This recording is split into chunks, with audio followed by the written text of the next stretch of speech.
And I realized, I was thinking, why did we always do it late? Because I was realizing that this was back at RS when we were at those other places where you may have had time constraints, like you may not have been in control. Right. Of when Yeah. All right? Yeah, now that we have full control now, You just have the task might as going well. on. Yeah. Right? Yeah. Islam, boys. Islam. Islam. Get this started off. Face the east. Five on the left, two on the right. Allah, the Father of the universe. Allah, the Father of the universe. Father of love. Father of love. Truth. Truth. Peace. Freedom. And justice. Allah is my protector. Allah is my protector. My guide. And my salvation. By night. And by day. His holy prophet. Noble to Ali. Islam. Ashe. Islam to all the Moors. Peace and love.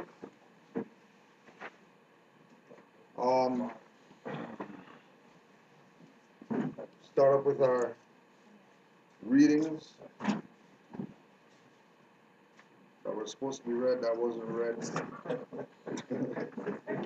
And this is what's caused all the problems. This is why we're in the situation that we're in. That's why we're in the situation we're in. A warning from the Prophet to be read in every meeting. I hereby inform all members that they must put an end to all radical and agitating speeches while on their jobs, homes, or on the public streets. We advocate peace and not destruction. Stop trying out your cards with the Europeans, for it causes confusion. There has been much confusion caused by members trying out their cards. The cards are for your salvation. Failure of obeying my orders will be of severe consequence. We are for love, truth, peace, freedom, and when these principles are violated, justice must then take its course.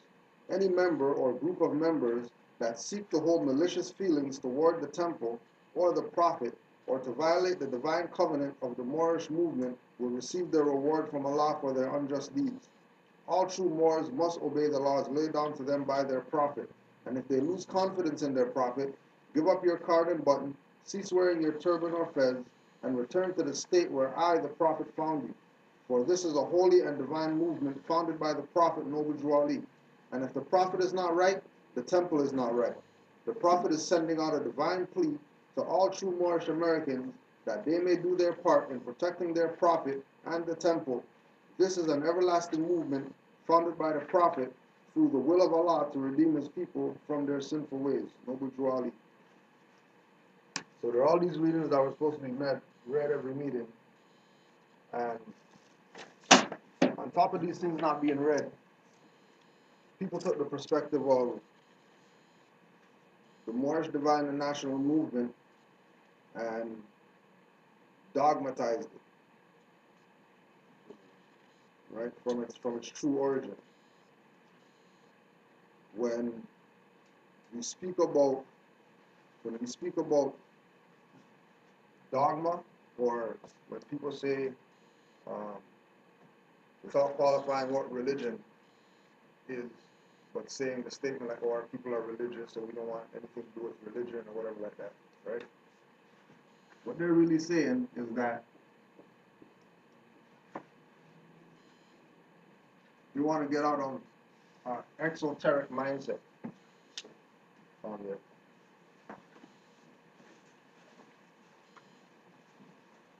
Right? They want to get out of an exoteric mindset. Okay? Moors being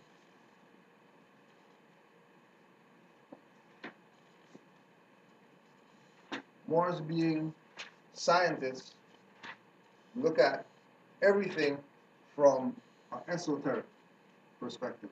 Yeah. I just wanted to go back to that reading there. Tell me how you can read something and then sometimes it'll hit you. Right? Say that again. Sometimes say that again. Read something again and again, and then sometimes it can just hit you. Right. So what I felt with that, I read at the beginning when he says, "Stop trying out the card, the European." Mm-hmm. I have realized with myself that I've gotten into this area where I think that card is supposed to answer something. But what I've realized, and this is where it connects with exoteric and esoteric, that ultimately that card is for my own knowledge and my own understanding. It has nothing to do with them. You don't have to prove anything to them. Right. And that your reliance upon that card to them is only going to get you into trouble. Right. And that is part of, again, the problem.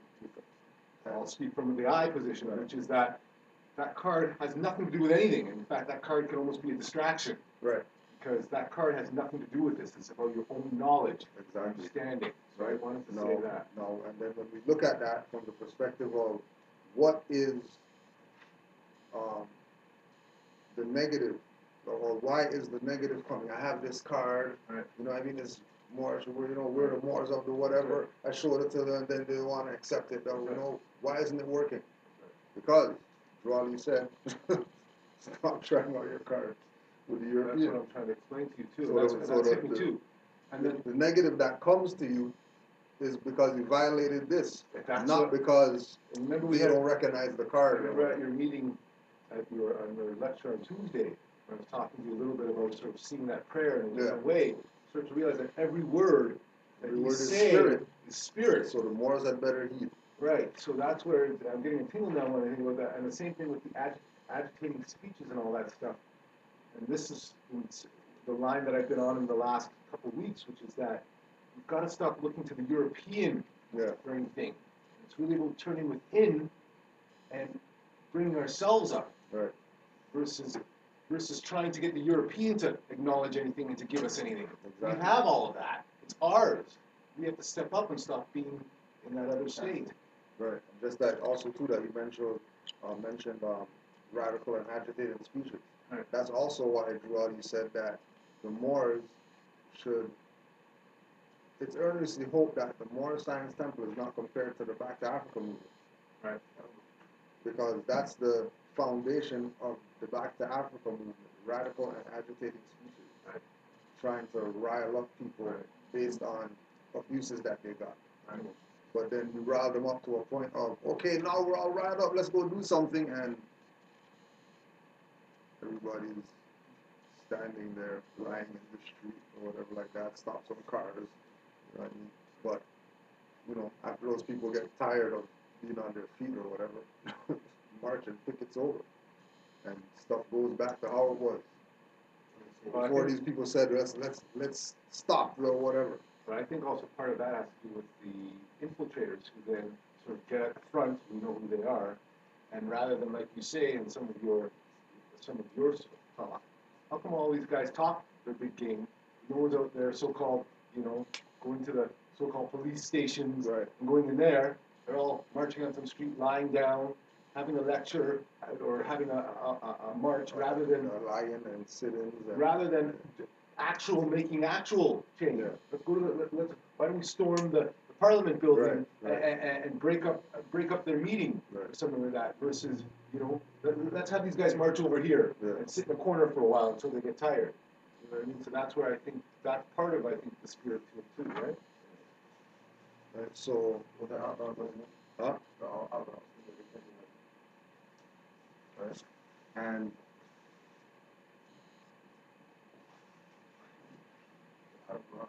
right. The outlaws, the out of laws are exoteric. Right? The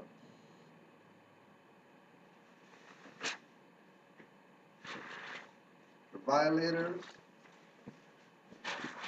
of principles are exoteric.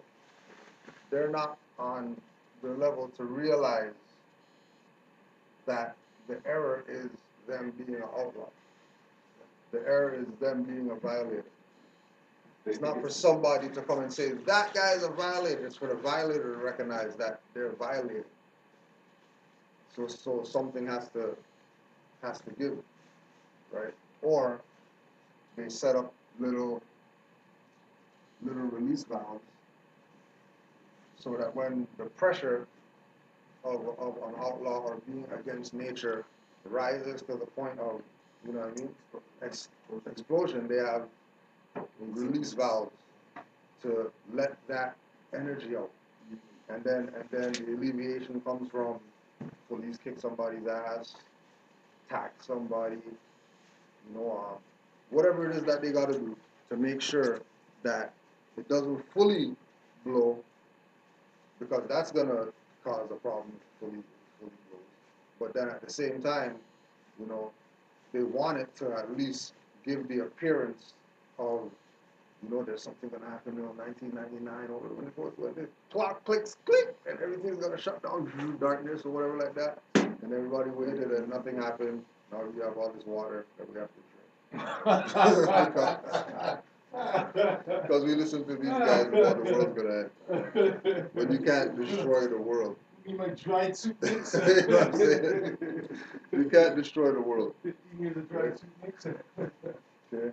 So Drew Ali told the Moors in the Divine Constitution, Act 6, with us all members must proclaim their nationality, and we are teaching our people their nationality and their divine creed, that they may know that they are part and parcel of this said government, and know that they are not Negroes, colored folks, black folks, or Ethiopians, because these names were given to slaves by slaveholders in 1779 and lasted until 1865 during the time of slavery. But this is a new era of time now, and all men now must proclaim their free national name to be recognized by the government in which they live and the nations of the earth. This is the reason why Allah, the great God of the universe, ordained Noble Drew Ali the Prophet to redeem his people from their sinful ways. The Moorish Americans are the descendants of the ancient Moabites who inhabited the northwestern and southwestern shores of Africa. So when we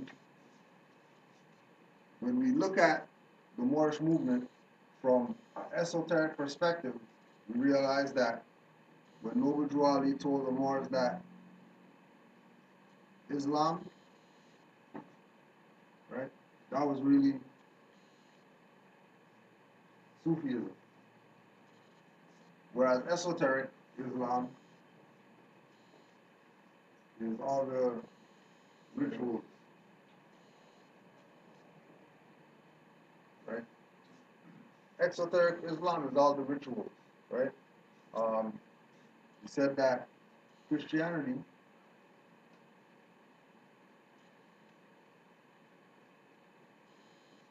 was founded in Rome, but when you study Christianity, you realize that that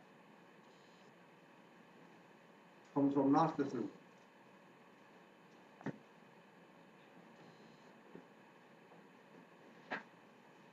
That comes from Gnosticism, right?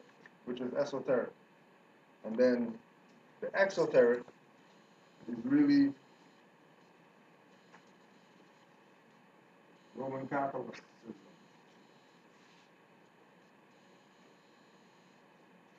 Right? Right?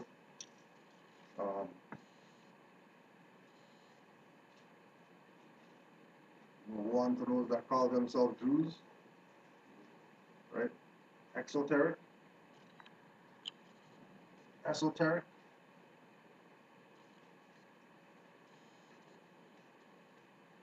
right? Kabbalah, right? Slash Tree of Life, etc.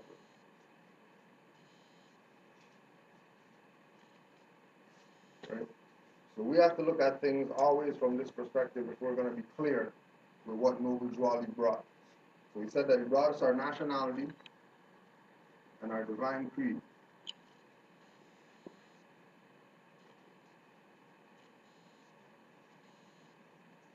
I think that creed marked it though. Might not be marked.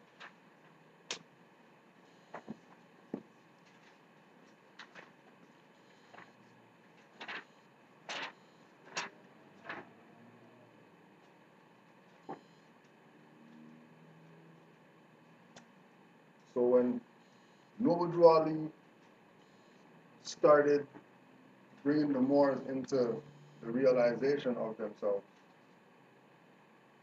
he told them to make sure that they study.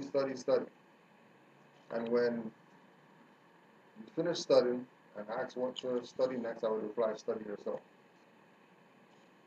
In studying ourselves, that's esoteric. Because if we're studying self,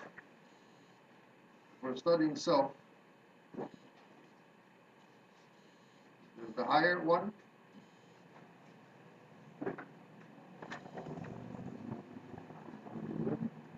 There's the higher one and the lower one.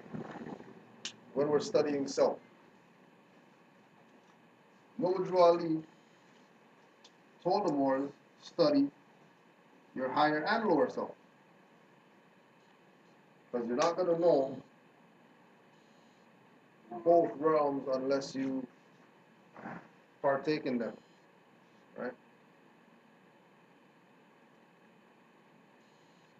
So study yourself. Higher self and lower self.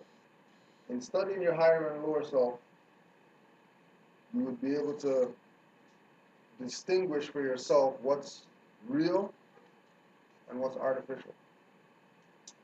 Because the higher self and lower self is based on what's real, higher self, and what's artificial, lower self. Right? What's real, nationality.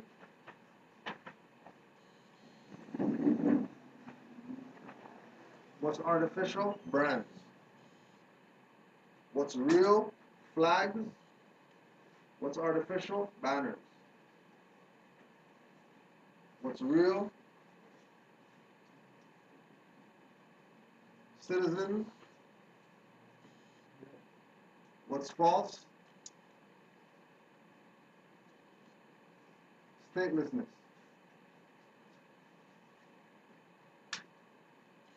So everything is going to be from an esoteric perspective in order to get the message. That's why in Brother Ramel's class that we did on the biblical origins, he said that anytime you're going to do research online with regard to Bibles or Qurans or whatever type of holy books, always put esoteric in the search. Esoteric Christianity, esoteric Islam, esoteric Judaism, esoteric writs, esoteric sciences. Always tag esoteric in the searches so you can get the deeper perspective of what is really supposed to be conveyed. And when you get the deeper perspective, you'll immediately realize, same thing with this, right? Exoteric, lower self. Esoteric, higher self. So everything is being based in principles. Just don't change or pass away. You had creed, yeah. So you already said nationality and creed.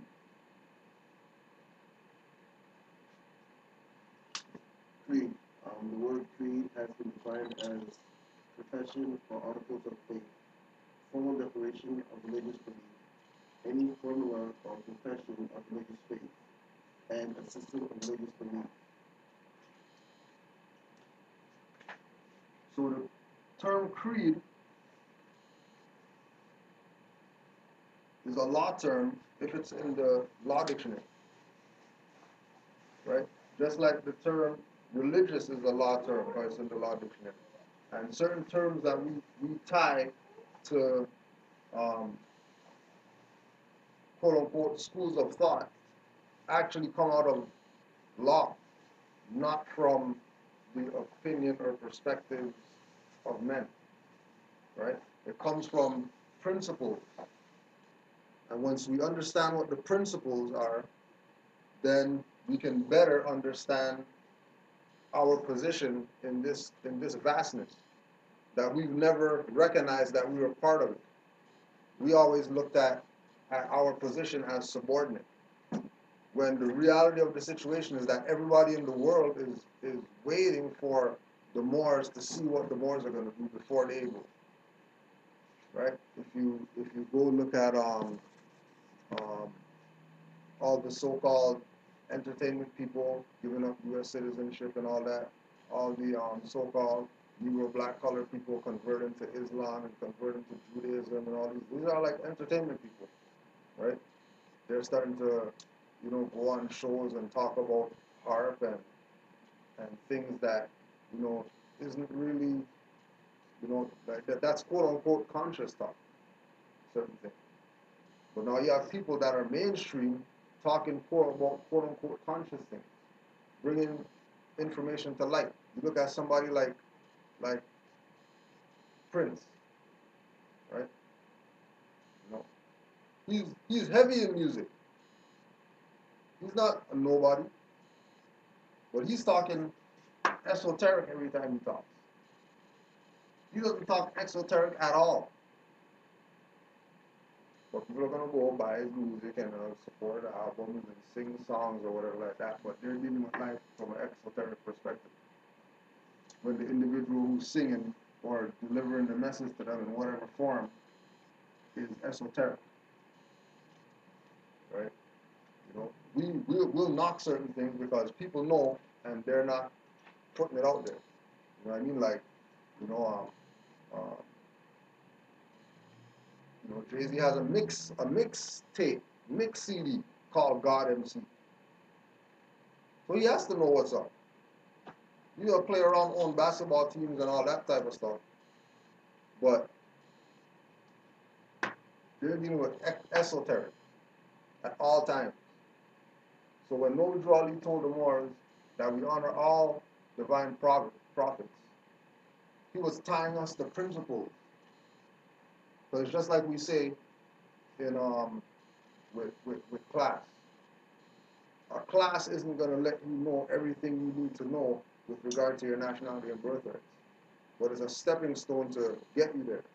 And when we are students,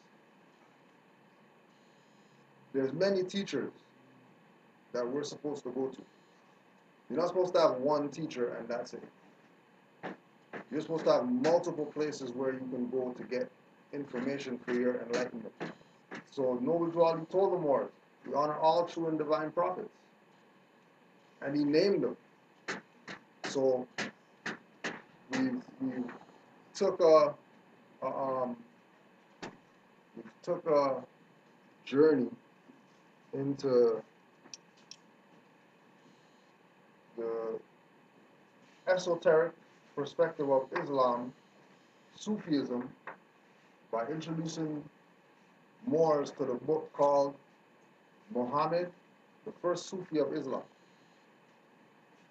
Right? So people know that there's a foundation before the thing that we see today as what they would say is Islam.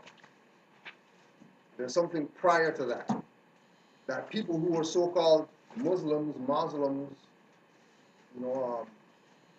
Sufis practiced before what we see today as what they say is Islam. So another, and then we did that because Noble Drew Ali told the Moors to make sure they check out, the teachings of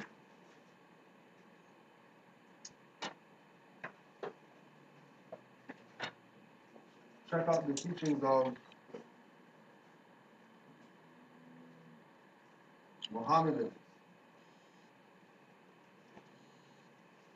right? Because Mohammedans are different from Muslims. Mohammedanism is a different perspective. So what we're gonna go into today is teachings of the Buddha and tying the things that Buddha taught to the things that Noble Drew Ali taught,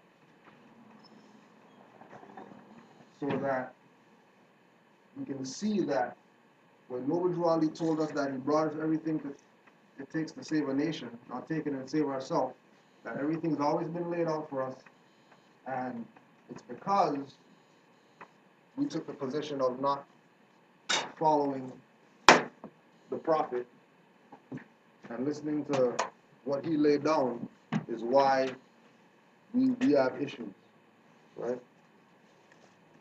because we're supposed to be out of this mess already that we're in. We're not supposed to be in this still.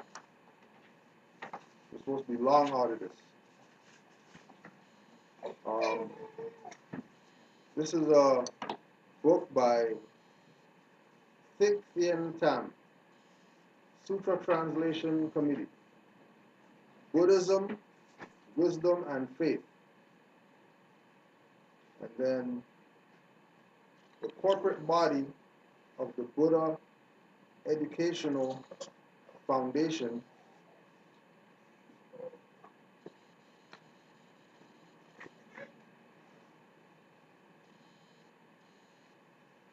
is their logo.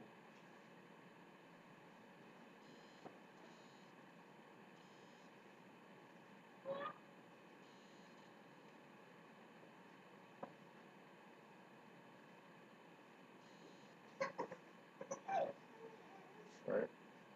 Yeah.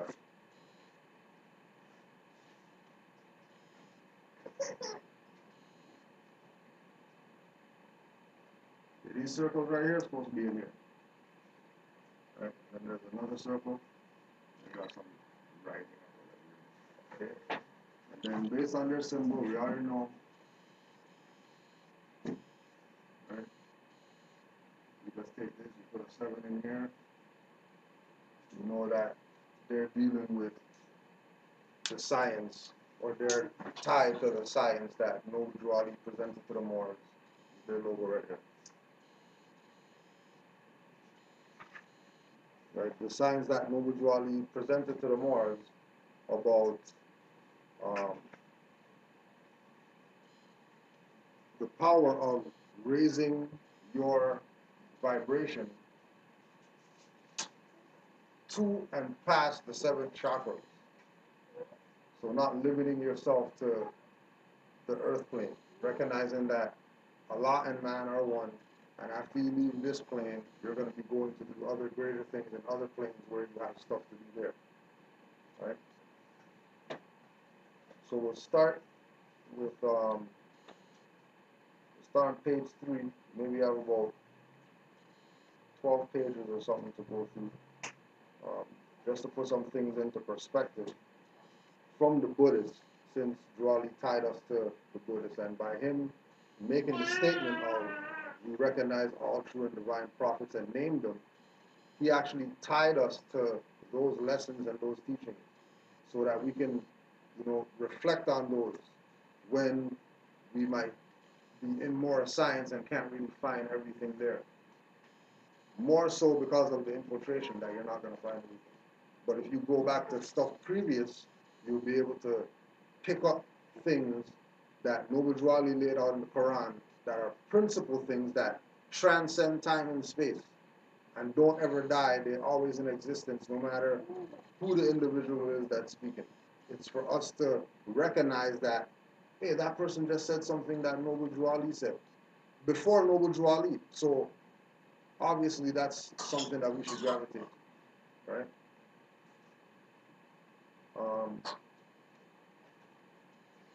Pure Land. What is Pure Land? Pure Land comprises the schools of East Asia which emphasize aspects of Mahayana Buddhism, stressing faith in Amida, meditation on and recitation of his name, and the religious goal of being reborn in this pure land or Western paradise. Okay? Pure Land or Western paradise. Right? We know that so-called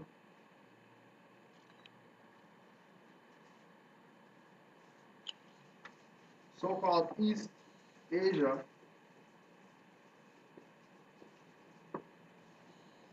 is not Western. East Asia is not West. So they're tying themselves to the West, which is over here, which is what everybody does.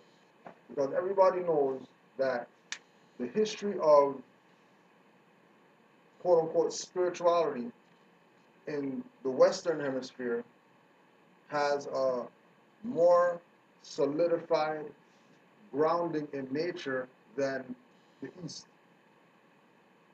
Because over here was known as wilderness, meaning trees everywhere and things not really cultivated here. But that doesn't take away from the fact that there were societies here with roads and other things.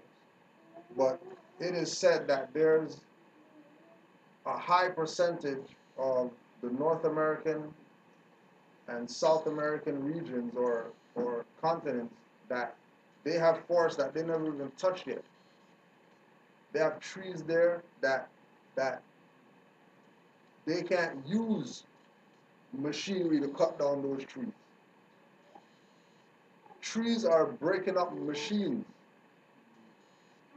on this side. We're not talking about over there where, you know, the the energy is focused as being the foundation of everything in existence. Because once we take our mind that far back, we're looking at one continent. We're looking at one supercontinent surrounded by water. One continent where you can walk from one end to the other end.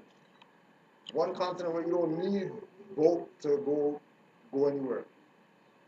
Right? So notice that these East Asians are tying themselves to the West. And they're classifying the West as paradise. Right?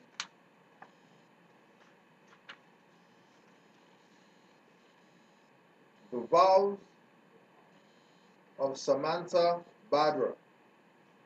It is like a great regal tree growing in the rocks and sand of barren wilderness.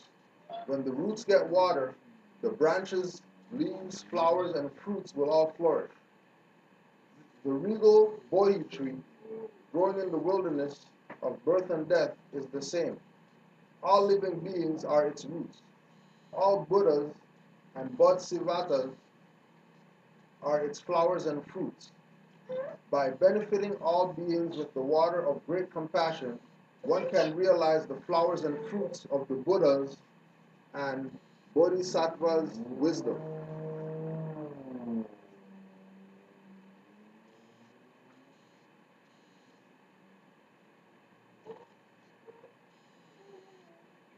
The Avatam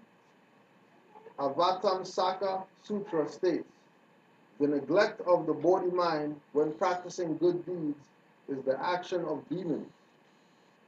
This teaching is very true indeed. For example, if someone begins walking without knowing the destination or goal of his journey, isn't this trip bound to be circuitous, tiring, and useless? It is the same for the cultivator. If he expands the great deal of effort, but forgets the goal of attaining Buddhahood to benefit himself and others, all his efforts will merely bring merits in the human and celestial realms.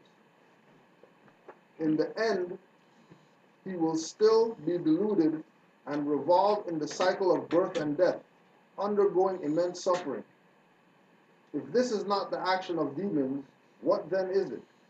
For this reason, developing the supreme Bodhi mind to benefit ones and others should be recognized as a crucial step.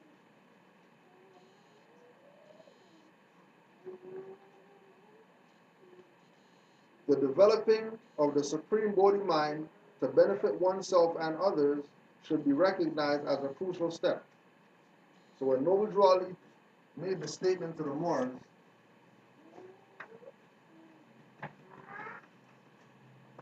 of uplifting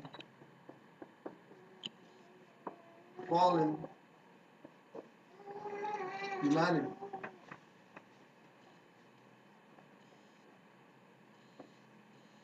he was speaking Buddhism. He was speaking, looking at ourselves in a position where we can be helpful to others. We have an obligation to help others. Because this right here, fallen humanity, is worldly. Not just you know, amongst our people. There's everybody is represented in some way, shape, or form in this jurisdiction of fallen humanity. So as Moors who are following the principles of the Prophet, because like we said, this is not about, you know, Noble Drew Ali is dead and he's a dead man, and you know, why are we following him? Like how people tie, you know, people who have spiritual leaders, whatever, to be religious, whatever, right? Our position is to take the lessons that he's brought and look at them from the right perspective so that they can have some effect in society when we use it. Because the objective of getting information is to apply the info. And if the info is not going to be applied, then it doesn't make sense even knowing what it is that you're knowing. So our errors have come, like Brother Omar talks about all the time, of us looking at Morris science minus the divine aspect. Looking at Morris science as writs and cards and papers and all that stuff first, and then the divine stuff, you know, well, we'll get that after we get the card and after we get the whatever. When really and truly, the card, papers, whatever is neutralized if you don't even have the perspective of, you know, the principles of the Buddha, the Sufism principles, the Kabbalah principles, occult, metaphysics, witchcraft, whatever. There has to be some type of divine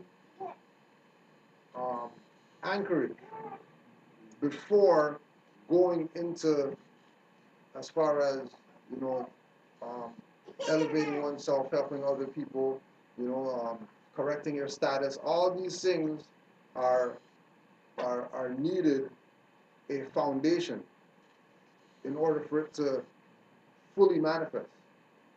And the foundation, the soil that we're going to grow our national mindset in so we can have a clear perspective is divine things, divine teachings, principles, things that are for a better term, things that are abstract, that we can't really, but we know that it's there. And it has a high sphere of influence in how life goes. It's not just, you know, because we said or we heard or something. Like, it has a real function as far as the divine aspect. Looking at these things, like, you know, like, and remember that we're dealing with Buddhism, and this is one branch. This is one aspect of Buddhism, which has, you know, like multiple facets, right? There's so much different jurisdictions of Buddhism, but the good thing about Buddhism is that regardless of what it is, it's based in the esoteric mindset. It's to assist you in becoming more esoteric than staying exoteric. It's about raising your frequency, raising your vibration, using spirituality, which is really breathing, not praying to something out there or whatever like that. Real spirituality is breathing properly. When we look at, if we look at go jogging, whatever, somewhere, right? What's your longevity based on? Breathing. If you're gonna lift 800 pounds or whatever on the bar or whatever, what's it based on? Breathing. If you're not breathing properly, you're not lifting anything around here, right? But breath is spirit. Right? So when we look at, you know, the repetitive one is Neo and Morpheus and the, you know, download the judo scene, and then, you know, is that really air you're breathing? Because he's, you know, he's so tired, you know what I mean, that there's no way that I'm going to beat this guy. But we didn't realize that he's plugged into a machine, and that's a figment of his imagination. That's not reality where he was fighting. So the masters don't bait you and, you know, slow walk you. The masters will tell you straight, like, is that air you're breathing? You're not gonna sit there and, well, you know, you gotta make sure that your foot's like this and then lean back so when you kick it's not what's going on. It's already something that's established that there's no connection like that, right? If if we are as high beings, right? If we are as high beings as we say that we are, right? If we're such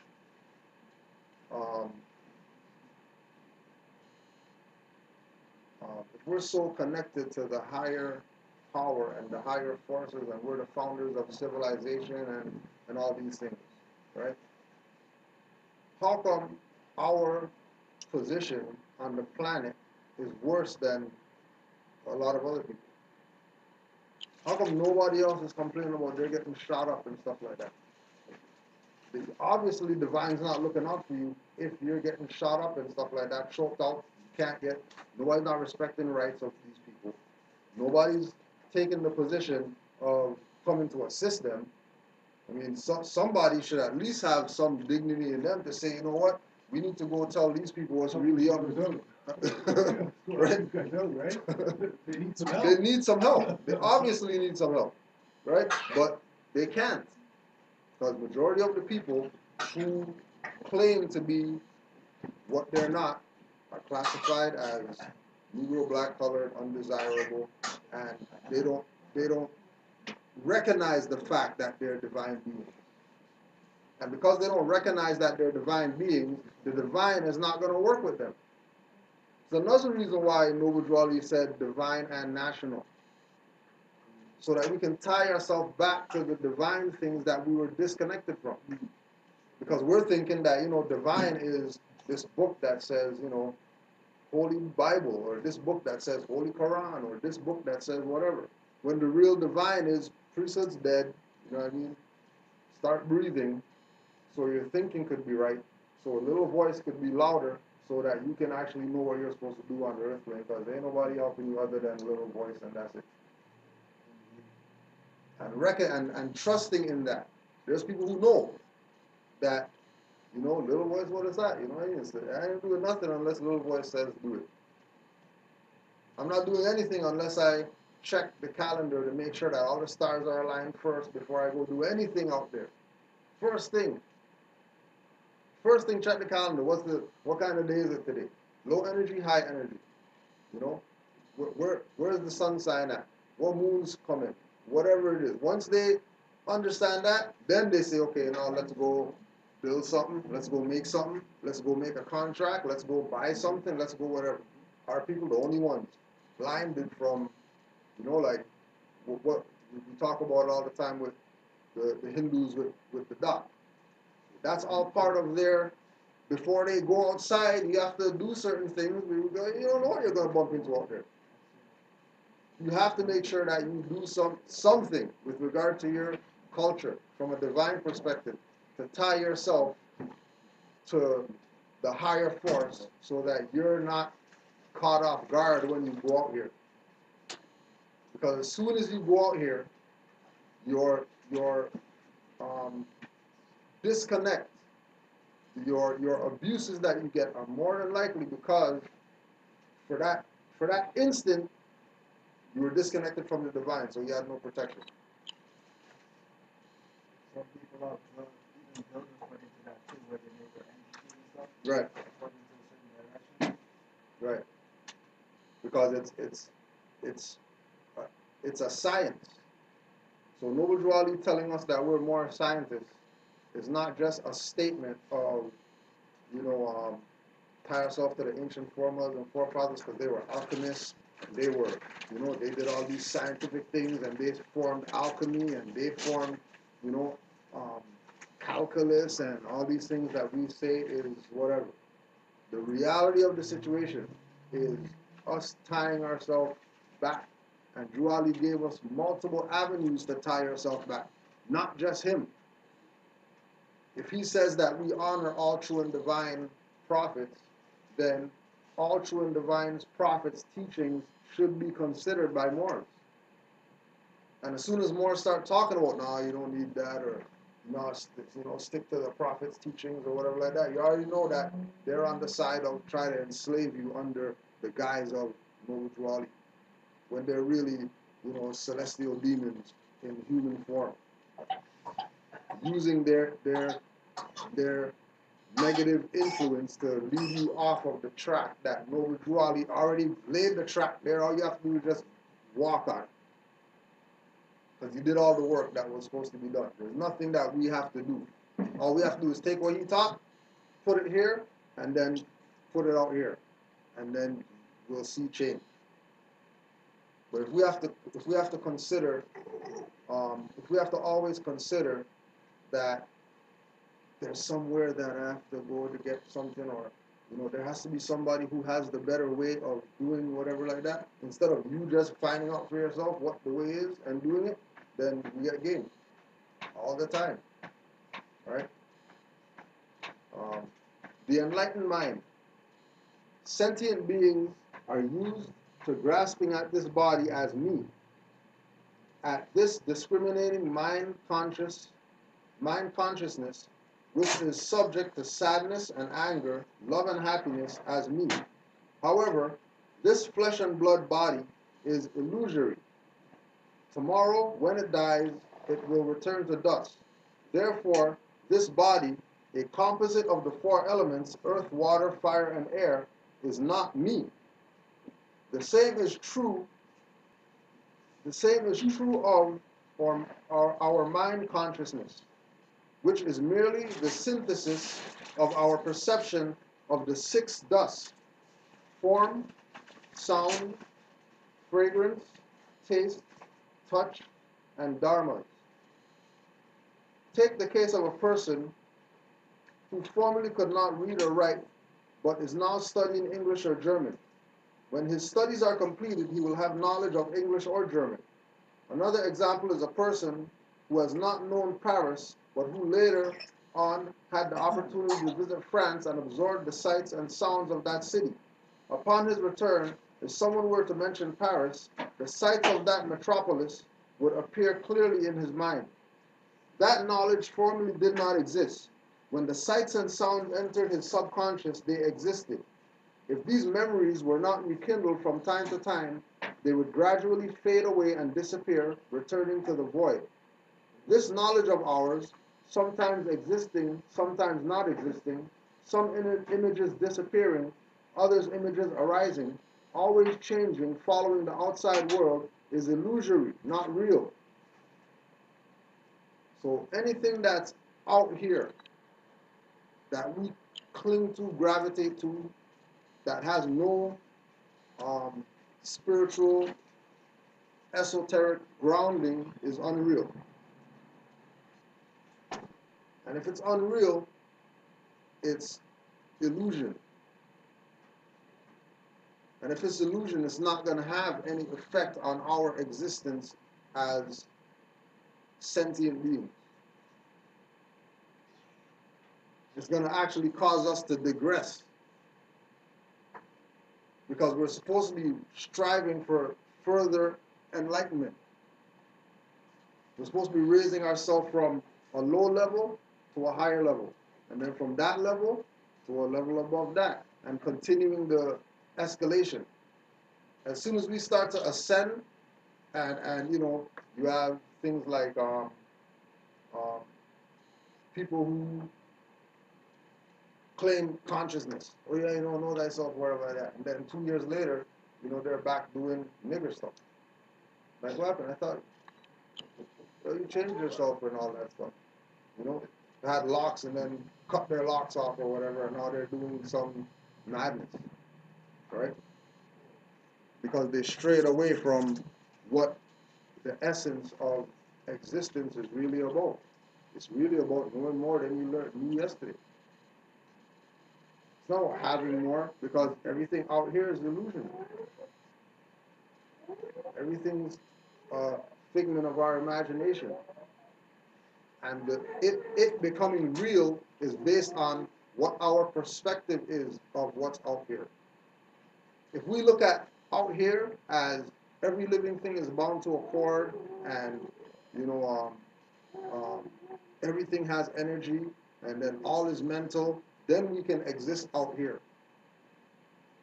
But if that's not our mentality, that out here is esoteric, even though it appears to be exoteric, but a stone is just atoms vibrating very slow. That stone has life in it.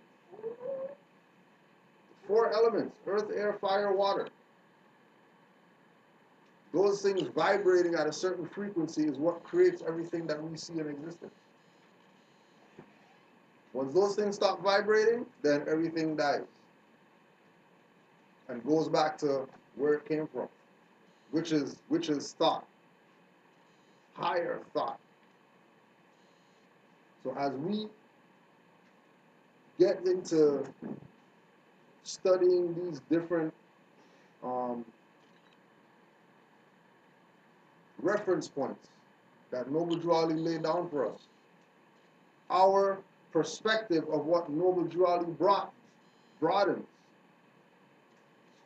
Because if we have a Negro black colored mindset to go study Buddhism, you're not learning anything. You have a Moorish mindset and study Buddhism, this is a whole new world now. Because we're not looking at it as from a Buddhist perspective, right? We're not looking at it like we're Buddhists and this is how the stuff runs. We're not looking at it as we aren't Buddhists and we don't have a nationality and now we're looking at it. We're looking at it as we have certain principles and reference points that are already in our mind, so that we understand that when we go into these different schools of thought, that the reality is that they're not different. The reality is the same teaching.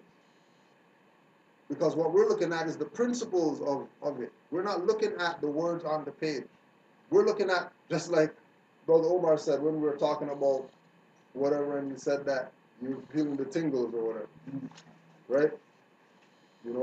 That's how you know that, okay, you're on the right.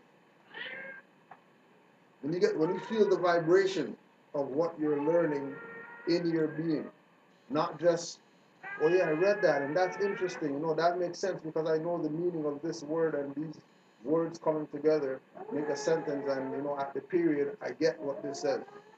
There's a deeper learning that has to go on, right? Spirit. Right. Right. The essence of the word. Right. The mind of joy. Having a benevolent mind. You should express it through a mind of joy. This mind is of 2 kinds: a rejoicing mind and a mind of forgive and forget. A rejoicing mind means that we are glad to witness meritorious and virtuous acts, however insignificant, performed by anyone from the Buddhas and saints to all the various sentient beings. Also, whenever we see anyone receiving gain or merit, or prosperous, successful, and at peace, we are happy as well and rejoice with them. A forgive and forget mind means that even if sentient beings commit nefarious deeds, show ingratitude, hold us in contempt, and denigrate us, are wicked, causing harm to others or to ourselves, we calmly forbear, gladly forgiving and forgetting their transgressions. This mind of joy and forbearance, if one dwells deeply on it, does not really exist, because there is in truth no mark of self, no mark of others, no mark of annoyance or harm. As stated in the Diamond Sutra, the Tathagata teaches likewise that the perfection of patience is not the perfection of patience, such is merely a name.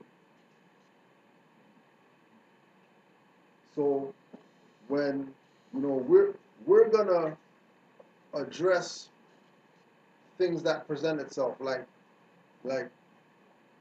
dirty morals. We talk about them in classes and all that stuff, right? But to the people who are studious in the principles know that those individuals who say that they're dirty, blah, whatever like that, right? They're doing things, talking against prophet, talking against whoever. We know that the soul is perfect even in the body of a fool. We know that even though that guy's an idiot or whatever, he doesn't know what he's talking about, his soul's still perfect. So it's not a bash on them because we talk about them and the negative stuff that they do.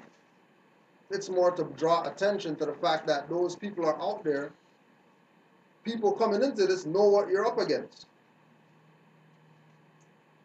Know where the war really is. And the war is not with external forces. The war is really within. This is why they're saying that even if sentient beings, the perfect soul, right, commit nefarious deeds, right? This is the body of the fool now. So the perfect soul that is housed in the body, right, which is a fool or an illusion, gladly forgive and forget their transgressions. That's why Drawley said, when you get on top, treat the European nice. Speaking Buddhism. When you get on top, don't do it. Remember that day you pulled me over and you did all this stuff to me or whatever? Now that I'm on top, we'll pay you back for all that stuff. Yeah? You're going to get it worse other time around. Better you forgive them for those stuff that they did. And keep that frequency going. But as soon as you start dealing with get them back because they did something, we have to recognize that we're at error first. All the time. It's a theme of us being in error first.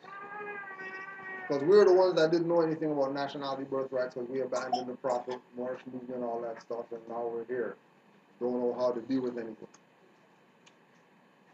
When it was our own personal abandonment, why we don't know anything. Not, slavery happened and Europeans stole our culture, and, because he stole our culture, now we have to go get it back, and it's hard to get back because we can't find anything because, they changed the history and all that stuff. They didn't change anything. You go to whoever, and you ask them about Moors, and they'll tell you, bring books from the back of their house and all that type of stuff. They'll tell you stories about history of the Moors. Their granddad, great-granddad, whatever, had books, used to live wherever. There was a Moor that blah, blah, blah. So it's not that they don't know. The real deal is that we don't know.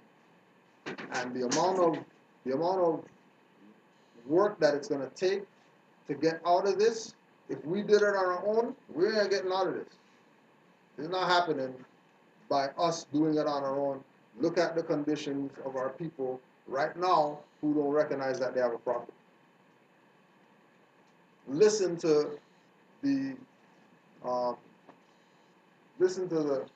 contradictory speech, right? Listen to the contradictory speech of people who don't have a prophet and how they talk against what active Moors are doing on a regular, because they don't have a reference point as to what this really means. How deep is this? How deep is this really? Is this really just based on saying that we're Moors, put fezzes on, and now that's it? This is way deeper than that. Because again, this ties us back to all these different schools of thought, quote unquote religions, that we thought had nothing to do with us, so we discarded it. And now that we come back to this realization now, and you start engaging people, you're finding out that people knew all this stuff all the time. Even people that you knew. Yep. The Indians. The Indians especially. Right. You know, every time they see the feds, especially now, the Indians, they know. They know what's up. Hey, it's Morocco, no? Yeah. It's Morocco, no? Right? Every time I see an Indian, it's Yeah. Morocco, man. Right. Right? And then you know, when you look at the fact that you're in a jurisdiction where, you know, that's not something that's there for them other than where they're from. They don't have a reference place in their head of being in America and people got feathers on over here. Right? That's not something that they have in their mind because, you know, they're taught that everybody over here, Negro, black, colored people. And you don't want nothing to do with them because they shoot people and they're on BT or whatever like that and they whatever. Right? And that's their mentality coming here. That you don't want to, where those guys live, don't live where those guys live. You know what I mean? Stay away from those people. But now they're seeing people who they are taught are, you know, the slaves that came or whatever like that. But they got feathers on, then, you know, it's giving them empowerment because back home, who they learned from look like us and they got feathers on. They know about their culture, Hindustani Moors and Sri Lankan Moors and Indian Moors and Pakistani Moors and all these different cultures that are said to have nothing to do with Asiatic people or whatever, but their whole culture has the customs of Asiatics. Their whole custom has feathers, turbans, sashes, shirts down to here, tunics, right? Hammer pants, whatever, curl toe shoes, beards, mustaches cut a certain way. All that is things that they adopted from us. That now that we're waking up, that's why we said it. When you talk about CIA, FBI operatives, ISIS, and all these people tearing down all this stuff in Persia or whatever, and destroying all these artifacts or whatever like that, right? There's a realization that the stone's not needed anymore. Just like the realization that you have Masonic building that turned to the MTV building. If it's not a Masonic building anymore, they turn it to MTV building. That means they didn't need that no more. So they do something else with it. Time's up for that. No need to be playing around with that stuff. You might have some buildings out here on Young Street. They got buildings, pillars in front of them or whatever with sale signs. How come that's like why don't they put an office building in there? Why don't they whatever? Because like there's no use for that place. It's a dead structure. So there's no need to even go and engage in that because it's dead. Just like our position as Negro, black, colored people is dead. Everybody in the world knows that I ain't gonna deal with them. But as soon as, just like saying, people from other nations see us dressing like Moors, now everybody's excited. Everybody sees that there's hope. Everybody's inspired. But if they see Negro, black, colored people, it's not the same vibe when they see Negro, black, colored people as when they see Moors. It's a totally different frequency, right? The mind of no retreat.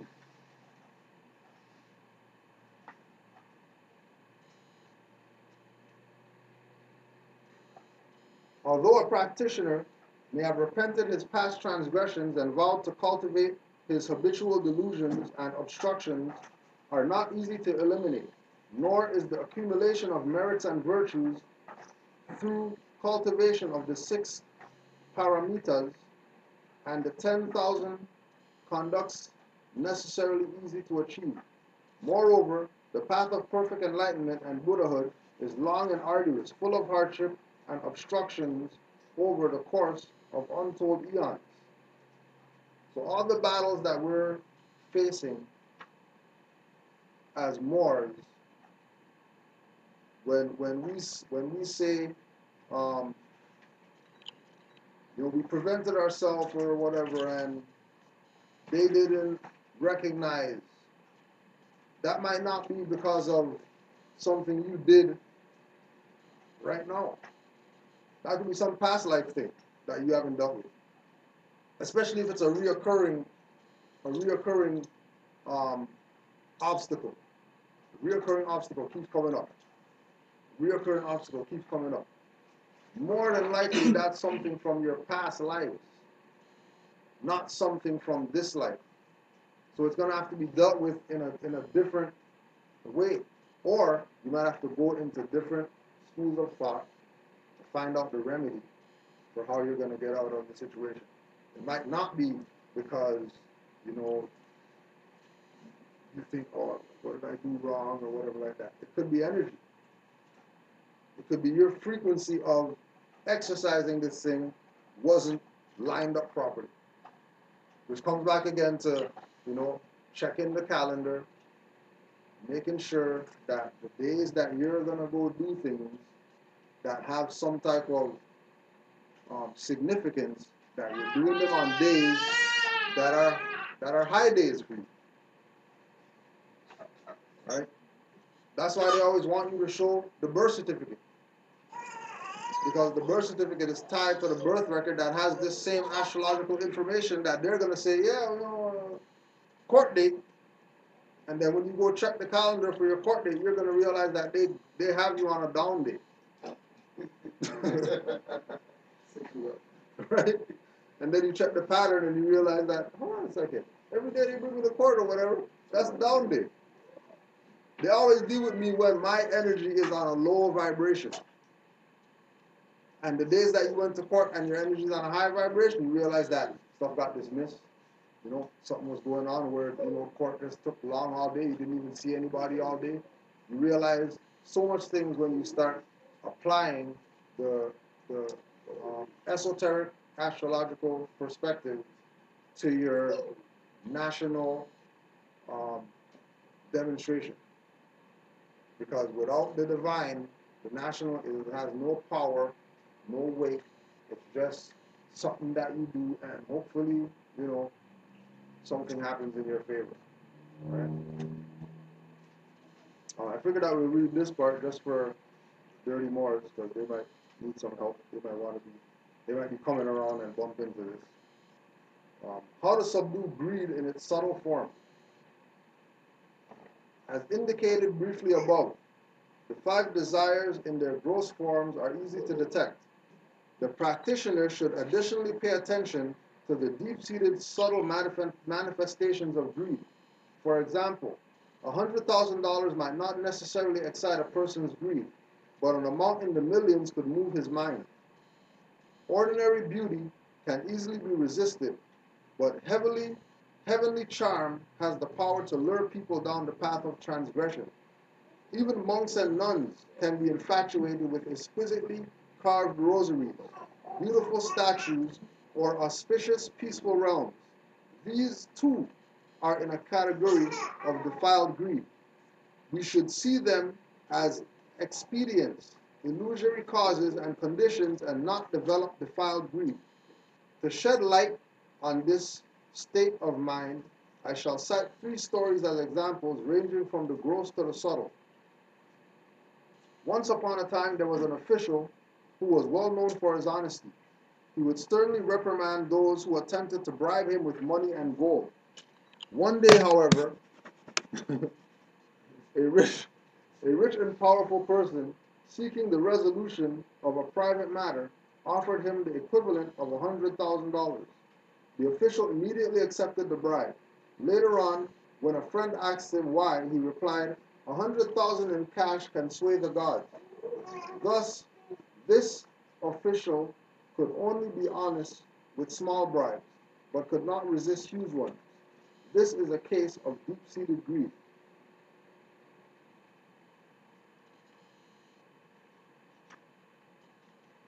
Another story dates from the Ming Dynasty. One day an elder master was conversing with a visiting monk. The guest lamented, "The majority of today's monks and nuns are defiled by desires of fame and profit." The master replies, "I notice that you are pure and clean, because thus far you have always rejected fame and profit." When the visiting monk heard this, his face brightened for a fleeting moment. This monk, while disliking ordinary fame, was attached to a lofty reputation. This is a case of profound subtle greed. There is another story which forms the basis of a well-known koan. Once there was a devoted old woman who built a place of retreat for a monk, arranging that he would not lack for anything so that he could concentrate upon his meditation and practice.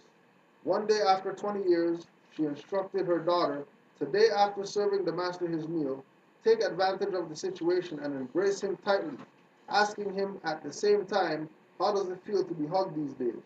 Come back and let me know his answer as faithfully as you can." The daughter dutifully did as she was told, putting her arms around the master and asking the question. The master replied, "I am not moved in the very least by sexual desire, no different from a dried up tree leaning against a cold mass of rocks in the middle of winter, when not even a drop of warmth can be found." The young girl repeated the answer to her mother, who said unhappily, "I have really wasted my time and effort during the last 20 years. Little did I know that I was only supporting a common mortal." Having said this, she went out, evicted the monk, lit a fire, and burned the meditation hut to the ground. In truth, it is rare enough these days for anyone to cultivate to the level of that monk. As far as the old woman is concerned, she is said to be a Bodhisattva in disguise. Her action of burning down the hut was to enlighten the master. Why is this so? It is because, while not moved by sensual desire, he still saw himself as pure and was still attached to the empty and still aspects of samadhi. Thus, he had not attained true and complete awakening. The ancients have said, "No one is immune from criticism and blame. It is just that people refrain from speaking openly."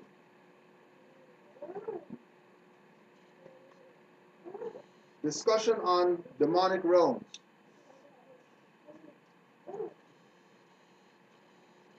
There are 5 criteria that can help us determine which events are real and which belong to a demonic realm.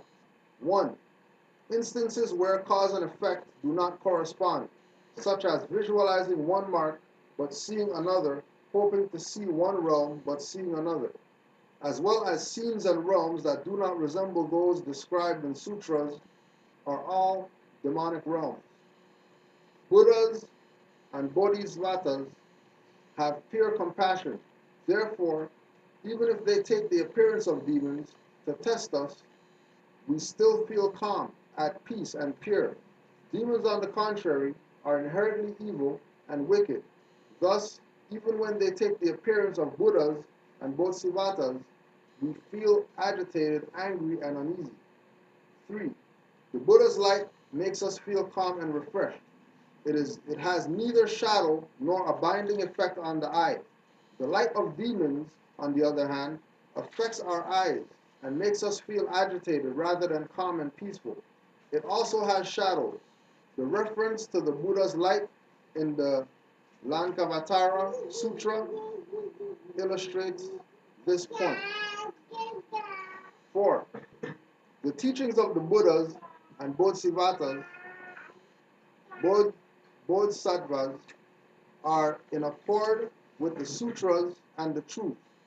The words of demons are contrary to the truth and not in line with the sutra's teachings. 5. When an auspicious mark appears, the practitioner who wishes to test it need only concentrate on reciting the Heart Sutra with a pure mind, or reciting a mantra or the Buddha's name with one pointedness of mind. With regard to this one,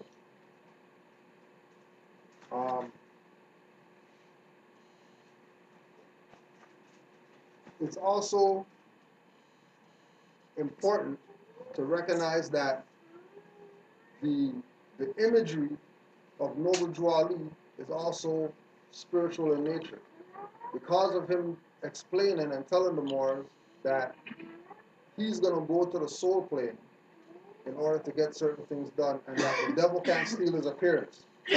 So if you see Noble Drew Ali, know that that's him for real. So if you have any visions, daydreams, dreams, whatever, and Noble Drew Ali's there, don't assume that that's some demon or whatever like that, because Drew Ali told the Moors that the devil can't steal his appearance. So if you see him, don't say anything until he speaks to you first. And then these are the things in the lessons that when Moors get them, when they start dreaming about Noble Drew Ali or whatever like that, because like that's going to start going on soon too, that he's going to come check people. No different how FBI checks people right now, make sure that they're Moors or whatever, right? You know, Prophet's going to come check people, because people have long thought that this was just some religious whatever. And guarantee you that these people aren't going to talk when they get checked. They're just going to move into non-existence. Just like, you know, Moors that you've heard, that that, they were, oh yeah, that Moor has, some good information, but how come he only has one DVD or whatever? How come they only got 5 videos on YouTube? When their information is like, point on. But past 5 years, they only put up 2 videos? They don't have any books out or nothing like that? What happened to them? Where are they or whatever? Trust me, they got checked. Because evil men aren't going to come into this and do what past evil men did. It's not going to go down like that anymore. Because the time is now changing. The frequency, the energy right now. There's people in South Africa that say that they're Moors. Today. There's people in South Africa, where all these people over here are talking about, oh yeah, there's no such Moors in Africa, and there's no fezzes there, and all that type of stuff. And then you talk to people over there, they got fezzes on, they got soft fezzes with tassels on it, they got everything. That's quote unquote Moorish culture. But they're on the continent. And they're not telling these people over here that that's their culture from that perspective. They're pushing it on some African. When there's no connection. Because that place over there is called Asia or Amexa. As soon as somebody comes and talks about, oh yeah, Africa or whatever like that, that's even too, rest in peace to brother Boda I, brother we know, that left here to go move to Africa. Left here. Because, home of the whatever, ancestors or whatever like that. Goes there, dies from malaria, from a mosquito bite.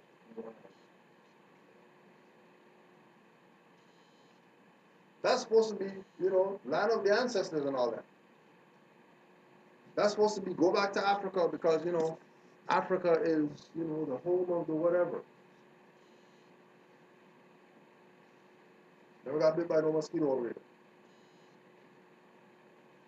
Goes over there and doesn't get bit by a mosquito, but malaria mosquito.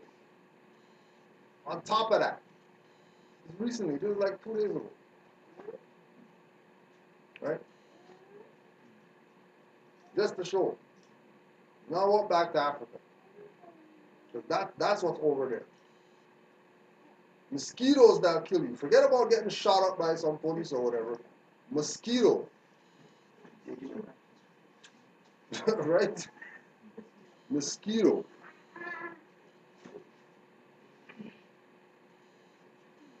Nature going at everybody who's against it right now. The teachings of the Buddhas and Bodhisattvas are in accord with the sutras and the truth. The words of demons are contrary to the truth and not in line with the sutra's teaching. When an auspicious mark appears, the practitioner who wishes to test it need only concentrate on reciting the Heart Sutra with a pure mind, or reciting the mantra or the Buddha's name with one pointedness of mind. If the mark really is auspicious, the more he recites, the clearer it becomes, because genuine gold is not harmed by fire. If it belongs to the demonic realm, it disappears as he recites, because evil can never withstand truth. We should judge events by all 5 of the above criteria, not just 1 or 2. This is because there are many celestial demons, externalist deities, and immortals who want to lead us their way and therefore falsely take the appearance of Buddhas and Bodhisattvas preaching the Dharma. Although their cultivation is not the ultimate way leading to liberation, they may have good karma or a fairly high level of samadhi. Thus, their light can also make us feel refreshed and peaceful. Moreover, their teachings at times also encourage the performance of good deeds, keeping the precepts, vegetarianism, and Buddha recitation. However, they diverge from the Buddhist sutras on certain crucial points, such as the need to escape birth and death. Only by exercising careful judgment and understanding the Dharma in depth will we be able to know. Right? So although their cultivation is not the ultimate way to lead to liberation, they may have good karma and fairly high level of samadhi. That's similar to our little friend yesterday, right?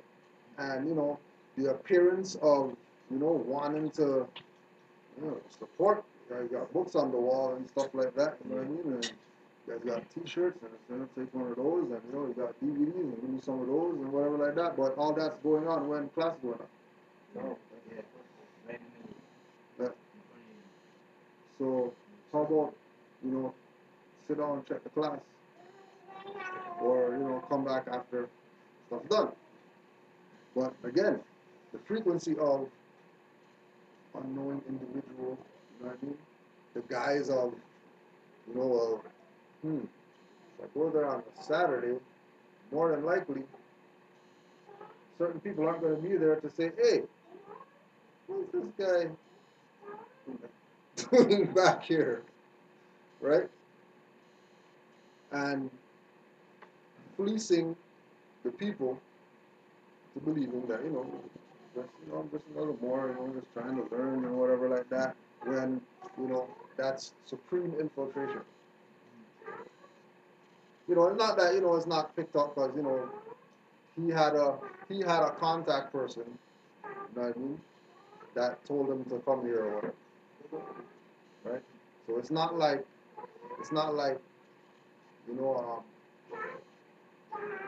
they're coming without forgiveness, right? They've been forgiven, right? They have a position where, come in the door, no problem. It's not an issue like that. No, stone you. You would like to.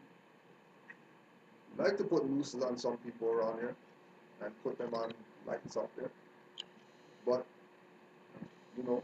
according to the teachings of the Buddha, forgive and forget.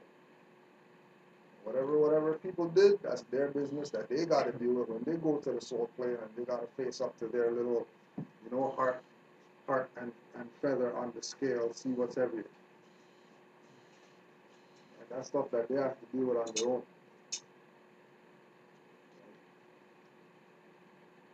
Demons of lust and attachment. These are a type of demon.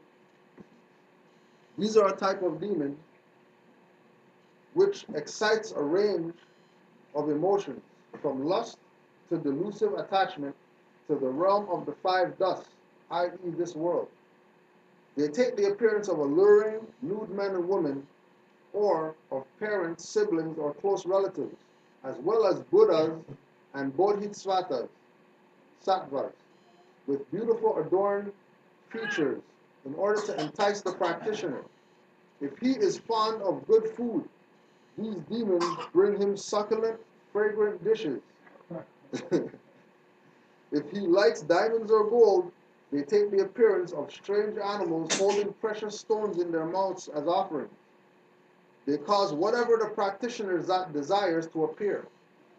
They can also use their psychic power to lead him into evil samadhi, evil wisdom, and eloquence, giving him the mystic power to know the past and the future.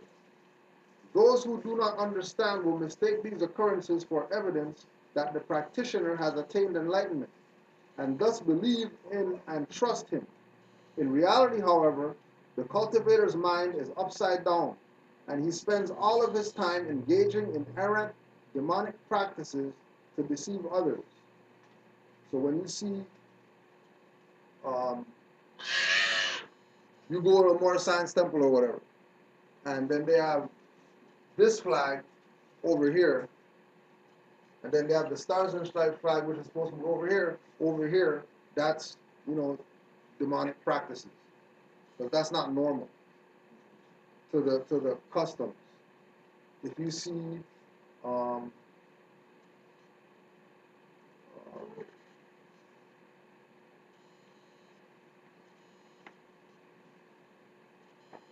using the European to go get their brother. So if something happens to a Moor, by a Moor, and the Moor calls a European, that's demonic stuff.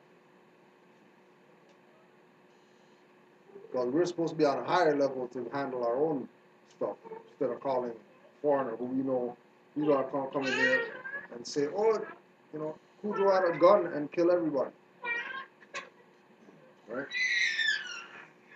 So be very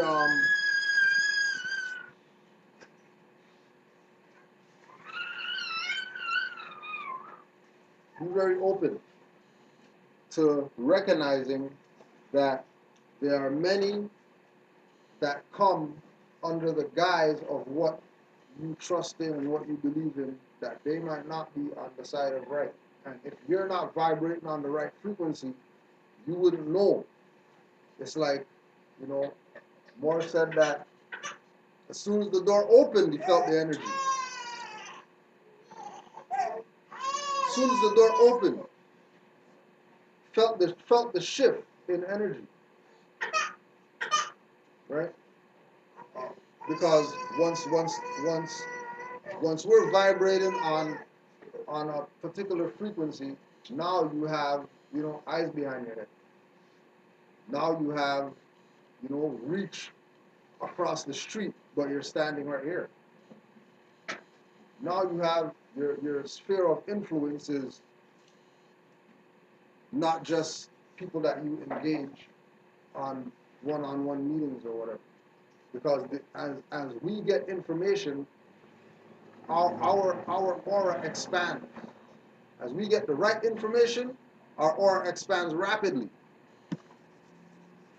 And we're at the level right now where there's not a choice of enlightenment. You're either gonna be enlightened or you're gonna perish. That's the option. That's where it's at. Either you're gonna be enlightened and want to be enlightened, or you're going to be out there dealing with whatever out there is throwing at people that they can't dodge, block, or whatever like that. They're just getting the views out of that. Once in China, there was a monk seated in meditation. Because he was cold and hungry, the thought of food arose in his mind. He suddenly saw a woman presenting him with an offering of food. The woman knelt, put food in his bowl, and respectfully asked him to eat immediately before the food grew cold and lost all taste. The monk, being hungry, wanted to eat at once, but remembered that it was not yet noon, the prescribed mealtime for monks and nuns. He patiently told her to put the bowl aside for the time being. The woman left, appearing angry and upset. Some time later, at noon, he uncovered the bowl to discover that it was full of worms crawling around.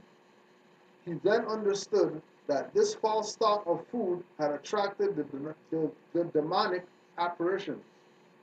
Thanks to his power of concentration, however limited, he avoided consuming the dirty food and violating the precept against killing.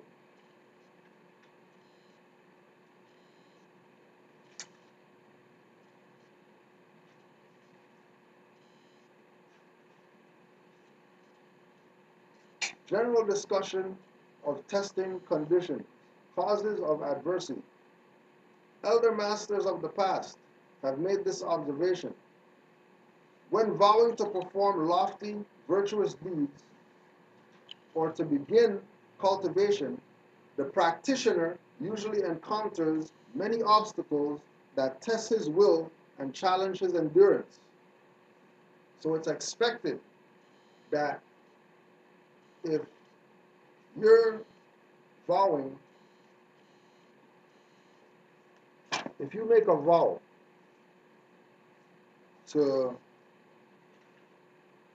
uphold chapter 25, the Holy Covenant of the Asiatic nation, we are the children of one Father, provided for by his care, and the breast of one mother hath given you suck. Let the bonds of love or of affection, therefore, unite thee with thy brother, that peace and happiness may dwell in thy father's house.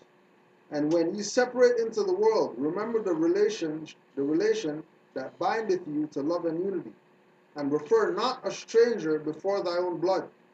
If thy brother is in adversity, assist him. If thy sister is in trouble, forsake her not.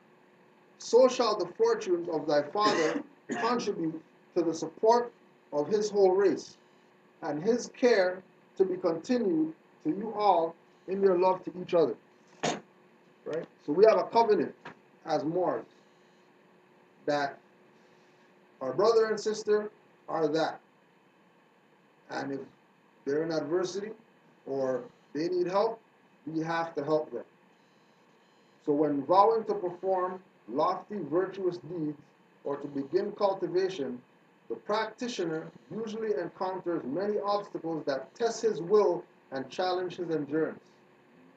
So the obligation of looking out for our brother and sister is going to be filled with obstacles, because as we see, nobody out there wants to help our brother and sister, and they'll do everything that they can to make sure that they're eliminated before they step up and help them in whatever situation that they're in, right? When we say Moors, our perspective has to be all those people out there who say they're Negro, black, colored, them too are Moors. All people say they're black leaders and kinetologists and whatever like that, those guys too are Moors. There's not a separation. They just choose not to recognize that they need a nationality in order to talk all that stuff that they're talking and for it to have some type of power or standing. There's no standing in Negroes talking about spiritual and metaphysics and all that stuff. It doesn't mean nothing. It's not falling on anything that will allow that to flourish into something better. It's just going to be like moss, just growing, reaching onto stuff, just growing. Right? There are 4 stages in the lives of monks and nuns when they can usually expect to face obstacles. when cutting their hair and entering a monastery, when perceiving the precepts, when studying the sutras, particularly Jnana sutras, and when setting everything aside to devote themselves to cultivation. Right? So that's the one that we're focusing on. Setting everything aside to devote ourselves to studying what Noble Drawley brought us. As soon as you go there, you realize that always something is going to happen. Somebody's calling, right? Um, somebody's trying to put you on to something that has nothing to do with what Noble Drawley brought.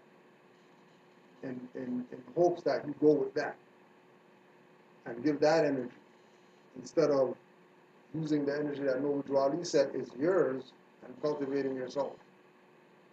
This is why we tell people, the first thing, anytime somebody says, um, 30 Moors did whatever to them, um, they were watching something and then they said or whatever like that, and it's against whatever, Noble Drawley is this, Noble Drawley is that. Most of the time, it's because, the people who are questioning certain things, most of the time they're questioning is because they didn't follow number one rule of, um, we'll say active morals.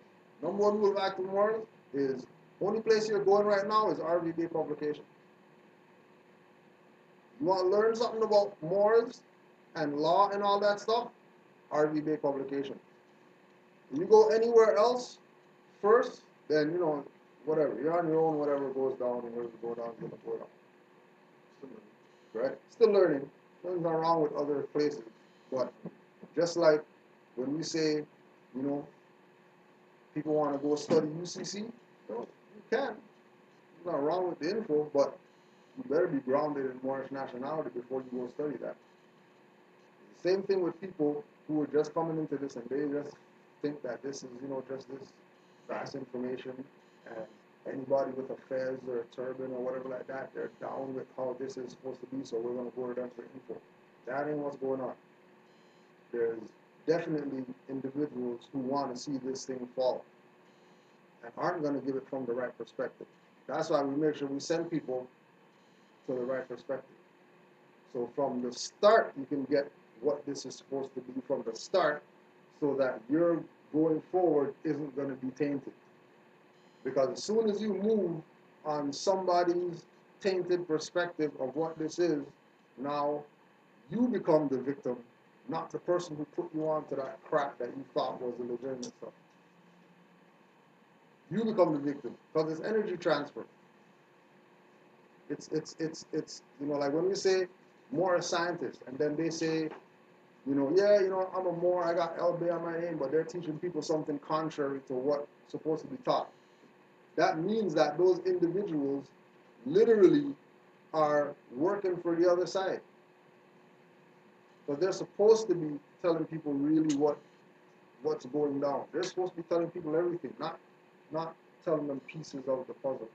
They're supposed to let them know the full thing up front. But without letting people know, what this is from up front, people's perspective of it is going to be what they assume that guy says that it is. And majority of those individuals, if they're not dealing with Noble Drew Ali, right? And you could go check, listen to their stuff or whatever like that, and you notice there's no mention of Noble Drew Ali. Zero. They don't even mention him and detach the temple. And just out of respect for him, just mention him and then say, forget more science stuff. They just don't mention Noble Drew Ali at all, right? That's a sign. If they're telling you about all these type of processes, and then when you go check the processes, you got to pay for them, right? That's a sign. But this is free. All you have to do is study, like we tell people, there's not even reason really to come to class if you study. Most of the time, if people come to class, it's because moral support their temple, support, whatever like that, financially, blah, blah. But Moors who study, they're not, trying to find their way. You know what I mean? Right? Ones that study are on a certain frequency already. So when we um, engage individuals who are less studied, it's something that we don't have to think about to even know how to get them back on track. It's supposed to be automatic that as soon as they come to you with, hey, you're more right. Yeah, I heard. I just want you to tell me about, you heard about UCC and whatever stuff like that. As soon as they go there, you already know. They don't have a foundation of anything. They're coming based on they heard something that sounded good, right? And they have this perception that there's some type of benefit that you're going to get once you know this. Then you're going to get something and whatever. When the only benefit that you're going to get from this is raising yourself to be better than you were. But this is really about self-realization. This is really about eliminating individuals that are middle people and connecting yourself directly to the higher power so you don't have to worry about getting played or getting hit. And as soon as those individuals come that are going to play, you smell them like you smell people at the door. As soon as they, okay, we already know. Because the energy, the auric field is going to be out there that people are walking through your auric field and you feel their energy. And you're not around them. But all this is part of the cultivating. All this is the part of, doing research in Sufism, doing research in Buddhism, Kabbalah, and these things. Not to, go latch onto that because, it's said that you should study that. But that's a reference point too. That's also a river leading to an ocean. You know what I mean? That, you could consider it.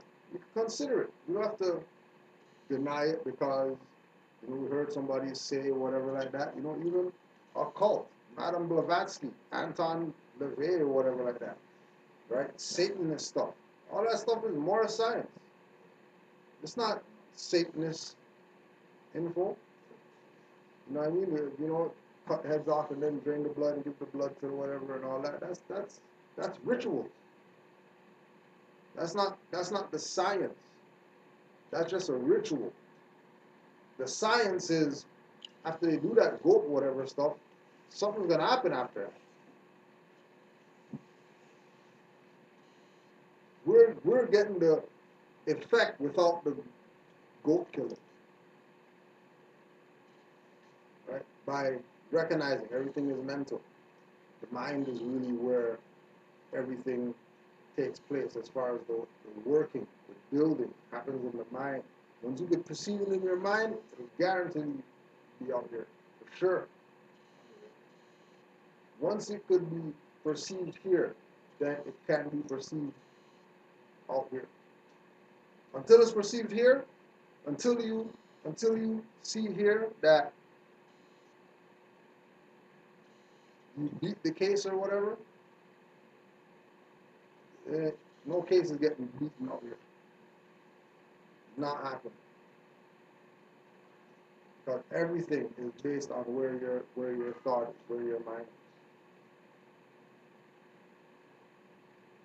How to clear up obstructing conditions. Advice of ancient masters.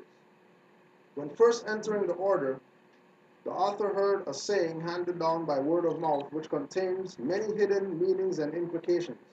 However, he cannot vouch for its authenticity or providence. The saying is as follows. If the Buddha is 1 foot tall, the demon is 10 feet tall. If the Buddha is 10 feet tall, the demon stands just above the Buddha's head.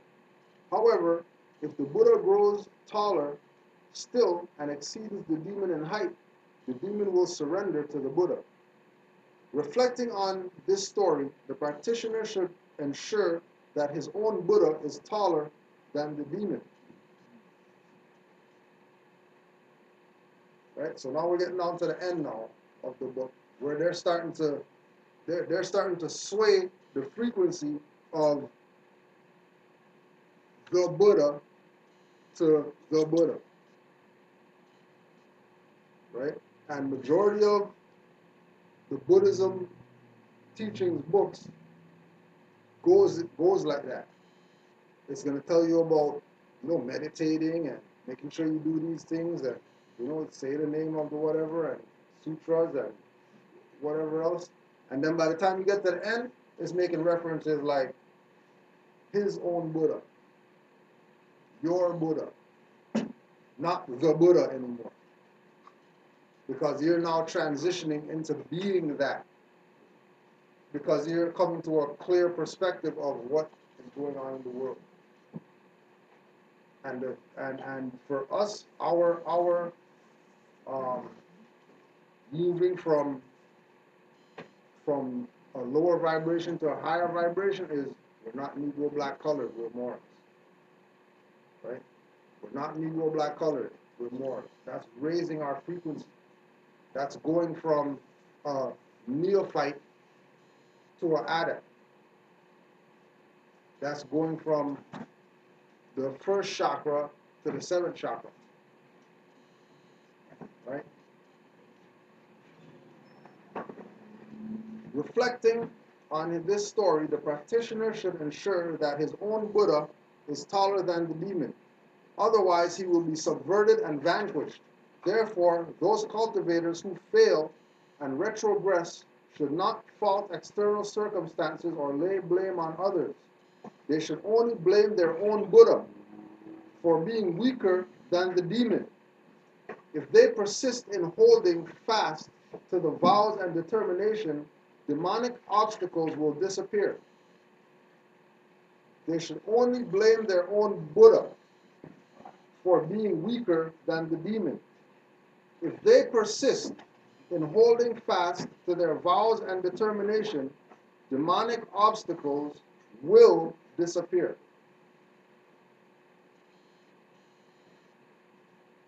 Thus, if we are deluded, all good and favorable circumstances can become conditions obstructing the way. If we truly understand that all disease, suffering, and demonic obstacles are inherently empty and false, lacking true substance, they cannot harm us in any way. The wise should apply the above 10 points in the following. It's for all the wise. Wise? Wise. Wise. All the wise. 1. Turn suffering and disease into good medicine. Turn suffering and disease into good medicine. That's relative to the story today at the spot with the snakes. And turn suffering and disease into good medicine. Right? Turn misfortune and calamity into liberation. 3. Turn obstacles into freedom and ease. Right? Turn obstacles into freedom and ease. Because the obstacle is supposed to be overcome. Because it's the same saying, there are no problems, no solutions. Right. Right? There are no problems, only solutions. There are no obstacles. Right? Only freedom. There's only getting past that obstacle. There's no obstacle. Turn demons into Dharma friends. Turn trying events into peace and joy. Turn bad friends into helpful associates. Turn opponents into fields of flowers. Treat ingratitude as worn-out shoes to be discarded. Turn frugality into power. What? Ingratitude? Treat ingratitude as worn-out shoes to be discarded. Turn frugality into power and wealth. Turn injustice and wrongdoings into conditions for progress along the way.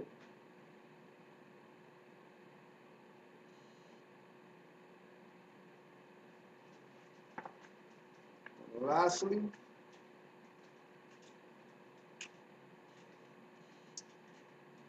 the definition of Zen, a major school of Mahayana Buddhism with several branches.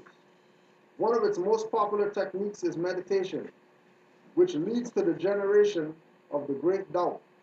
According to this method, the master gives the student a koan, K-O-A-N, to think about, resolve, and then report back on the master. Concentration intensifies as the student first tries to solve the koan intellectually.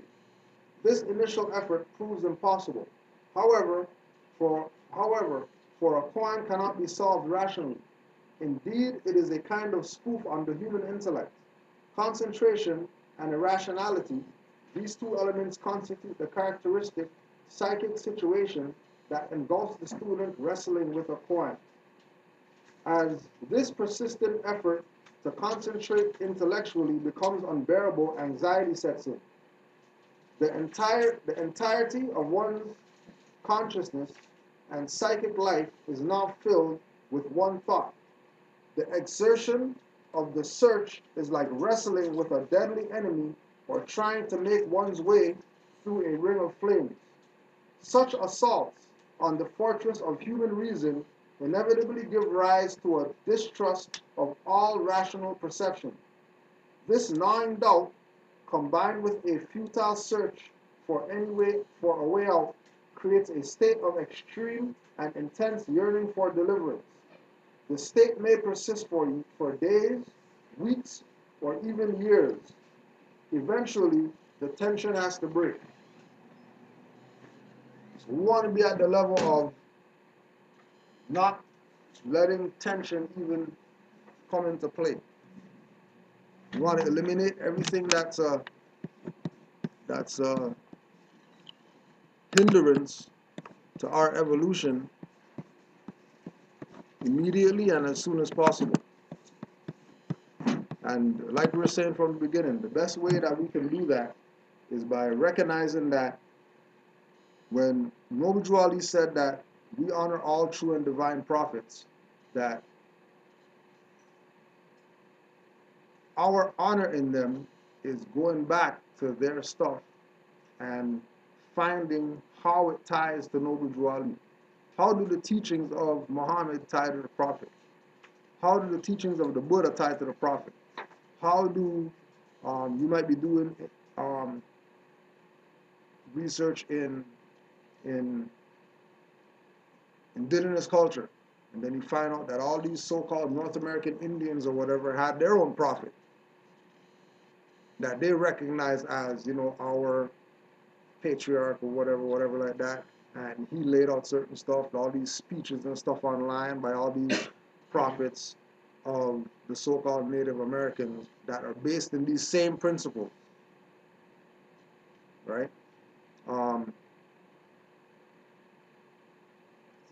The Confucius, the teachings of Confucius, writings by Confucius. What type of things was he speaking about in his, you know, when he was doing his missionary work? What type of stuff was Shiva talking about? Kali, Kuan Yin, all these individuals that are representative of a particular group of people that have a particular mindset, right? Jehovah's Witness, right? With Rutherford, who was Masonic, and then they had their book, The Watchtower, that was dealing with esoteric stuff. Before they started saying Jehovah's Witness, they were dealing with esoteric Gnosticism. These are so-called people who just do praying and whatever like that, knock people's door, try to tell them about Jesus is the way and all that. They had esoteric teaching, right? Before Jehovah's Witness as Bible Tract Society. right? Dealing with high sciences. That's lost in that now. People don't know what that is. It's not even something talked about. Just like, NOI had Temple of Islam, Allah's Temple of Islam. They had a esoteric undertone. Not Gnostic. Knostic. Huh? Yeah. What did I say? What did I say? Yeah, yeah, G. Sorry. Veil.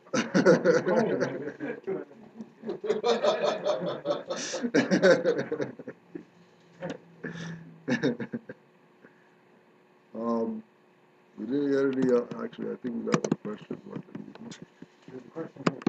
All right. Go ahead, bro. Peace, man. More kind of existential question. You just mentioned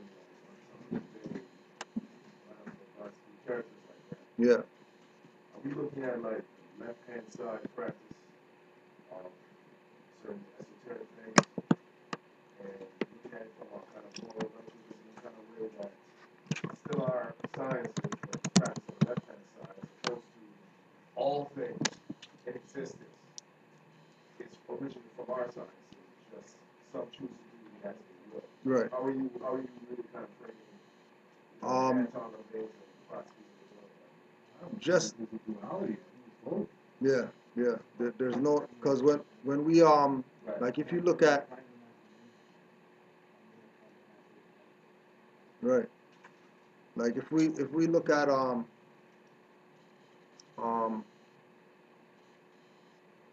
those individuals, right? They'll tell you that they got their stuff from Kemet, from ancient Egypt. You know what I mean? They're not gonna. That's not gonna be in the front pages of their books or whatever like that. But when you start going into, where do you get these rituals from, whatever, they're talking about papyruses and stuff like that they had, Smithsonian Institute stuff, they know somebody, they went and studied under whoever, and then they told them where they got this from, the pyramids of Egypt or whatever like that. So, it's part of it is what you're saying, people taking it and then they're doing with it, based on their melanin concentration, what they could do with it. You know what I mean? And they can't really reach certain realms, like realms that they reach that they consider, we put the pentagram on the ground and actually went in it, and I was in a different world or whatever. That's small stuff. That's child's play, Because I mean, when we look at pyramids, 50-ton bricks and stuff like that, you know what I mean? And no machinery around. They must have been doing something. You build a pyramid with 50-ton bricks or whatever, you must be doing something.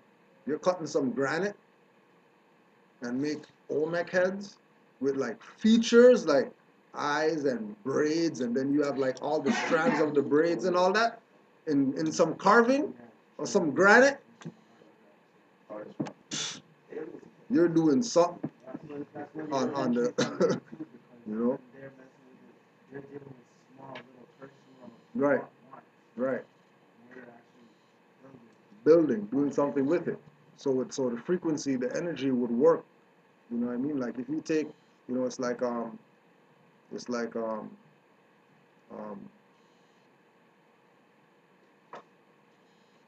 like Brother Taj was saying, with you can get water, right? And water could quench your thirst, but water also drown you. Fire could warm some food and it could burn your house down. So it's recognizing what you have and how you're supposed to use this thing. If you want to take this and use it for what it's not meant for, then whatever happens is gonna happen, based on that ignorance of using things what it's not for. Like the guy in the Tom Hanks movie there. No, but the Illuminati, freaking morals and dogma and them ones, Da Vinci Code or whatever. When in the beginning when the guy was running or whatever like that, and then pulled down the thing, and then put the pentagram, and then put his naked body in the pentagram when they killed him, under the guise of making the spirit go somewhere. You know what I mean? But it's just here. If you don't have melanin, you don't have melanin, you're not really going nowhere. If you put yourself in a pentagram, body's supposed to disappear too. You're not supposed to put yourself in a pentagram and your body is there still, right? Because it's high science. Because that pentagram's a gateway to some other galaxy or whatever. Just like the imagery of Noble Drew Ali. If you're in a situation of adversity, you're supposed to just visualize Drew Ali, and whatever is in front of you just disappear, not exist. Because of the level that this really is. When we say more science, like things that people took away, like the power of thought, and using there's a civil alert radio on Blog Talk, where Hannibal Bay was on there, Taj Sun was on there talking about the higher perspectives of more science or whatever, and he was talking about a situation where somebody was going through hardship or whatever like that, so they put the individual down, you know what I mean, and then they had everybody send energy or whatever to her, right? Because she was the bad. Her situation was worse out of the whole group, whatever like that. So she's gonna get the prayers or whatever. So everybody put their energy towards her, right? So some classes later or whatever, lady comes to class, you know what I mean, and she's talking about how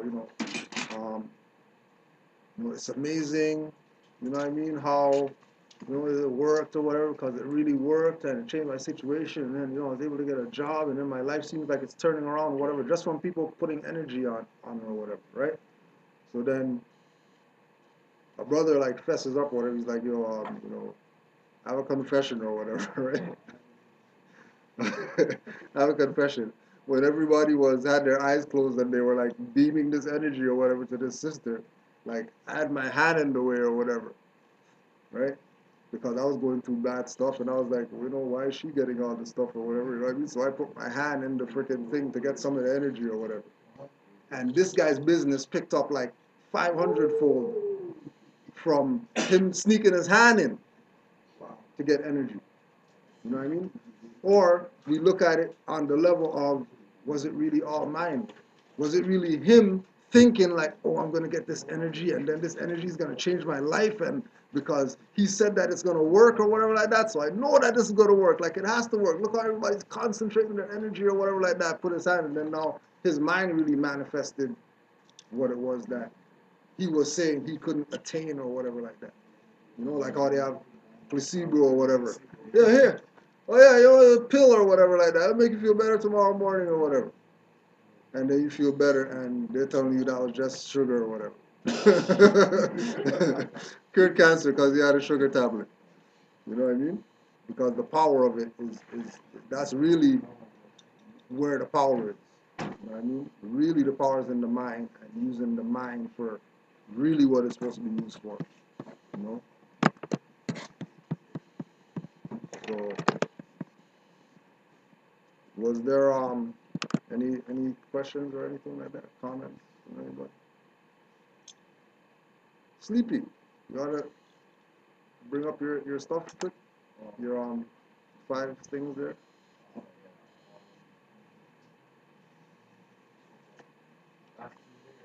Was it Tuesday? Yeah, Tuesday, right? Yeah, it was last Tuesday. I was at court, and they literally put my case to the end of the visit, and Sorry, talk up a little more. So Oh, this could pick up. but they put my case to the end of the day, and then when I went up to go to when I went up to the bar, I was explaining to them improper persona, and I was explaining on my spread. Long story short, they dropped 5 of my charges because that initially part of the point in my discovery that I have section 7 Constitution have security to secure the prison, and then other documents that we were public or Right. whatever exclusions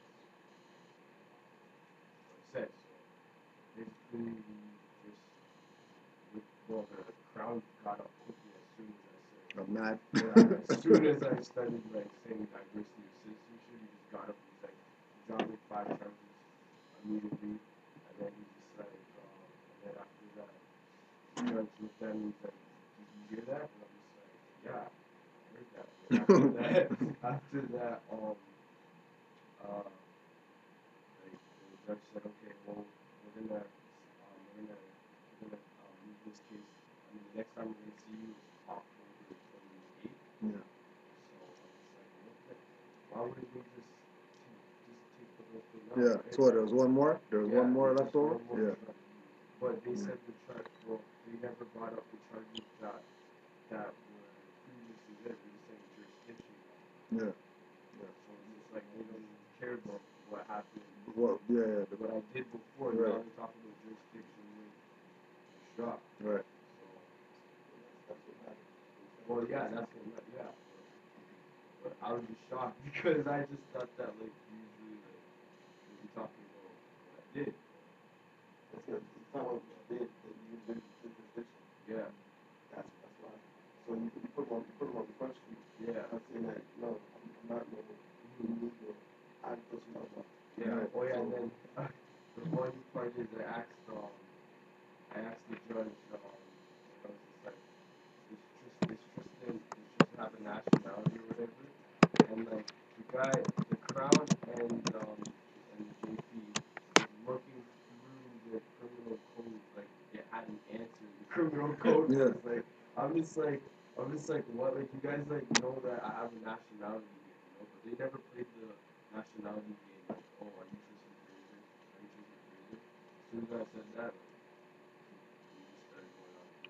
Yeah. So 5. You know what I mean? So there's another one. Right. Even though Justice. Yeah.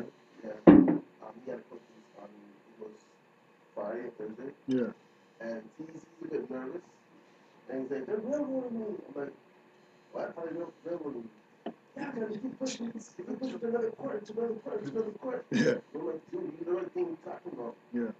If they can't strangle you here and strangle you out here, they'll They're push gonna up to another put person. you to next year. Try strangle you then. Yeah. Right. Yeah. And if it's not working, they will push up to other people who Yeah. could do that. Yeah. But not do that, so then Once you get to go home, once you get to go home, you could.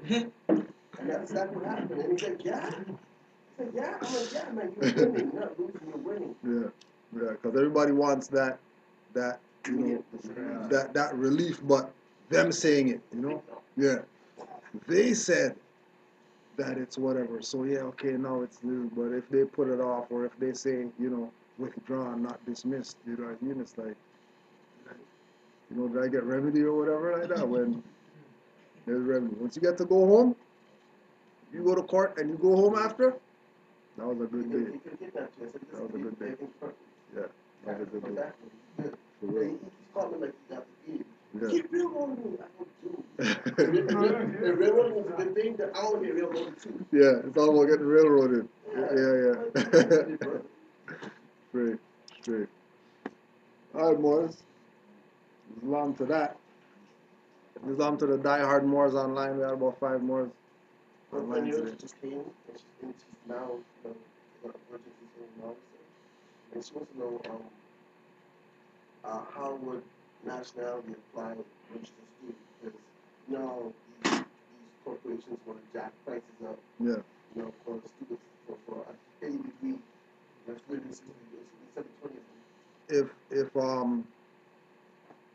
if you're gonna be, depends on what you're going for. You know what I mean? Like you already said, get a good European education, and I could use you because the European education is really a Moorish education,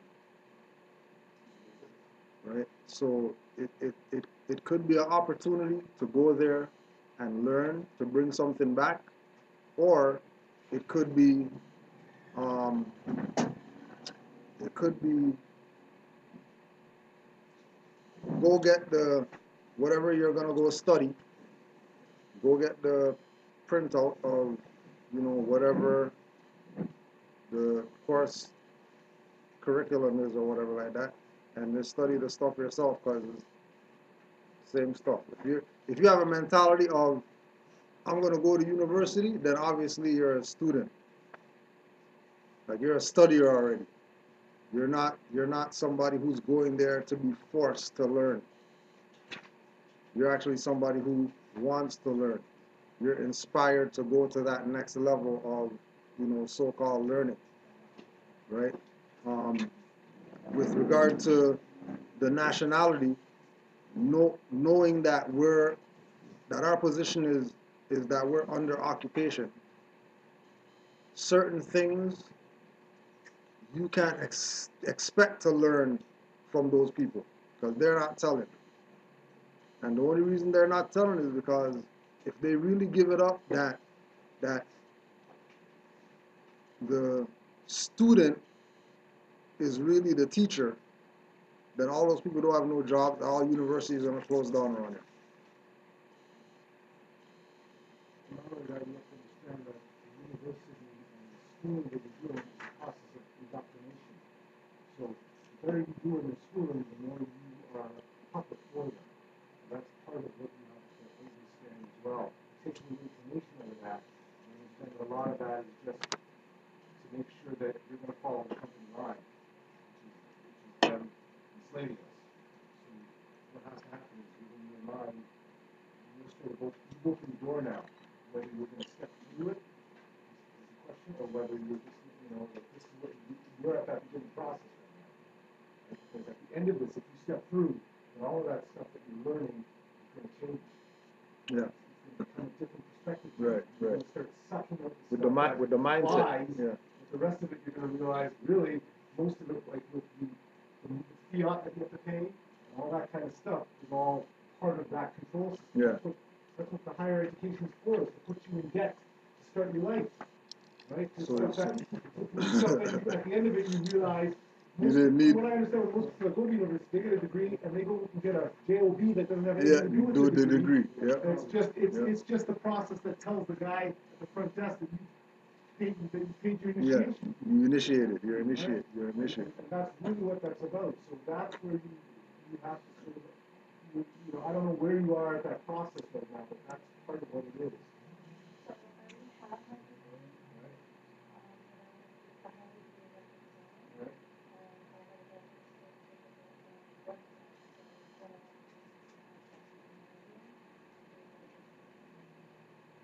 So I think what Graham Sheik said is best, because what I don't understand to you what it is that guy at the front of the class, it's just a system to suck your energies or your money. Right? That's really what it's about. So ultimately what I've understood from these things is you go into audit classes.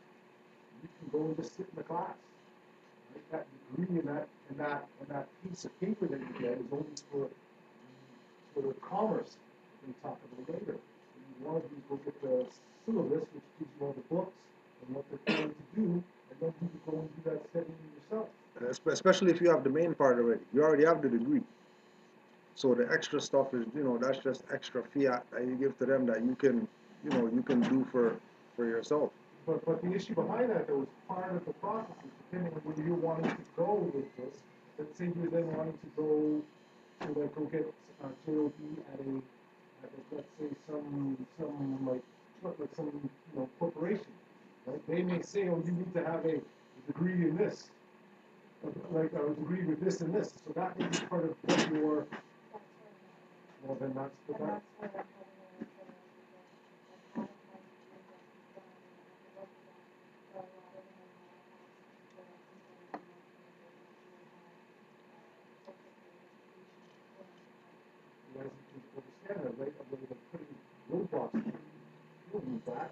they're telling you. Right? So what that's doing is they married together and said, let's try and suck some more feet out of it. But if that's what you have to do, that might be what you have to do. So, That's cool. I'm just gonna add on to what other people are saying. I mean, granted, what he's saying, I fundamentally agree with. There's different degrees. There's more applied degrees, and yes, it makes sense. No question about it. You want to be a doctor, something like that, or you know how to set a bone and break a bone, blah blah blah. Makes sense. Other things that are a little bit more abstract, and you know, they just try to put you in trick bag sometimes. What I would probably say from my own experience, if I go back and do my quote-unquote post-secondary experience again, I would approach it with 2 months, because that's what they teach in their inside lessons also. It's approaching things with 2 months. There's what's esoteric and there's what's esoteric. And don't get too caught up in what is practiced on the outward level. And once they kind of got you on that level, then you fall into it. You can go into it, but as long as you approach it like there's 2 months, there's an esoteric and an esoteric. And don't think that false is real and real is false, then it's a good thing to approach. So just to come back on what he's saying, possibly if you were looking at this goal, and the goal says that you have to get this for it, and this is where you are right now, then probably follow through with that. The prophet also says, don't start messing stuff up now. You know, you're not going to change the system. You're going to just get yourself further down in a spot where you don't want to be. So do what you're doing. But what you really want to do then is start getting in here. And once that happens, you're going to start seeing things in a different light. Different light. And that's really where this is at. But right now, if you put in 6 years to this and you're looking at another 2, a little something, then I put in Yeah. that has co-op and I'm actually going to get them. Yeah. so what's happening? You've already done the work for them. They're just asking for that one last thing to do. So if I were you, probably, see that I'm sure everyone agrees, I would probably jump through that at Yeah. this point. Well, I'm going to already register. So then everybody else Yeah. goes. But what he's saying is there's a way being national after all of these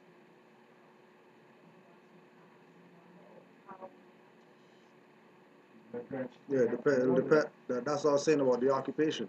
That if you, it would be wiser to go get a loan or whatever like that, right? Reserve your rights on it,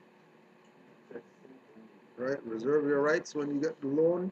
Go to school, get your education or whatever like that, and then tell those loan people after.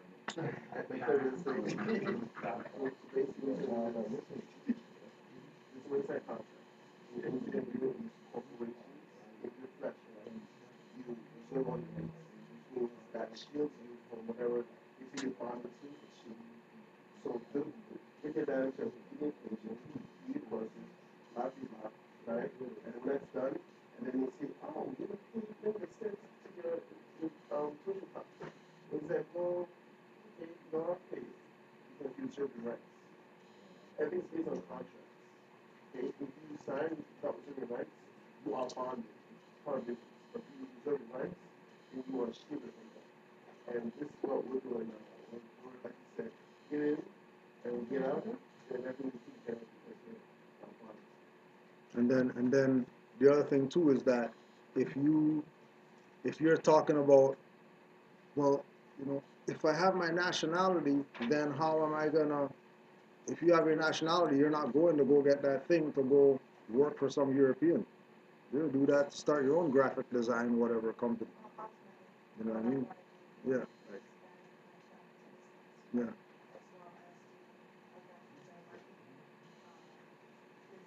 Right. But to do that, I need to have clinical experience. Yeah. Yeah. Right? Well, there's that also too. Apprenticeships.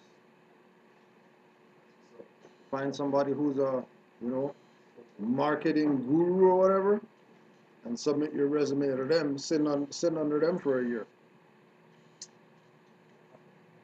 Yeah, I mean, yeah, but even if you go to school, you got bills to pay. I do, but see, with this particular course, this program, it's allowing me to get both, right? So I'm Yeah. going to be doing the co-op at the end. Yeah. So I'm getting what I need the. But all co-op doesn't pay you. if this program. Is it, so it's a job after, or it's No, it's just that you do get paid during that during that period of and then, so co-op? it's like 3 months probation. Right. And then if But they it's like 4 you or months, whatever, they and hire then you the on company type can of thing. decide whether or not you want to keep Okay. it. Yeah. I mean, you already committed 7 years, so 1 year extra, that ain't nothing. You know, go get what you get, and then, but go with of the mindset where you're going through that. After I get this or whatever, I'm not going to go work for no Europeans or whatever. We're gonna go expand this family business on some serious level. You know what I mean? Yeah, that's proper. I was in University of Windsor, and I didn't go to Spain. She was, she got like a first student, Yeah, and basically she said her fees were just basically close to zero or nothing yeah, because she's recognized as Native Indian. right. Well, that's the thing. If you're recognized as a native Indian, Exactly. then you get those deals, those perks as Indian.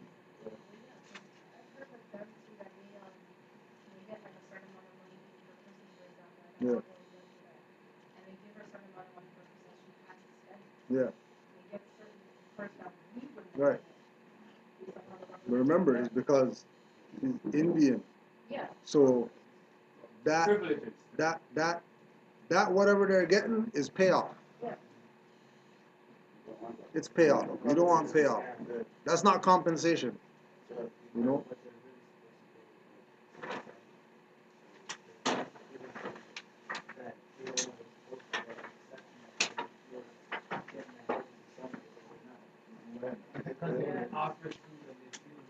All right, Morris. We'll get this close up. You got any announcements, Amari? No. I do, I'm all logged out. I hear that. Really, yeah. Oh, you have to check your boys at the. Huh? You have to check your boys today Where? at the York region, whatever. No. Oh, okay. I had a family function. Oh, okay. All right. All right, Morris. Let's just close out. Yeah, actually, we'll talk to Brother Amari in the back. He'll take care of you with that. 5 on the left, 2 on the right. Allah, the Father of the universe. Allah, the Father of the universe. Father of love. Father of love. Truth. Peace. Freedom. And justice. Allah is my protector. Allah is my protector. My guide. And my salvation. By night. And by day. Through his holy prophet. Noble Drew Ali. Ashe. Islam.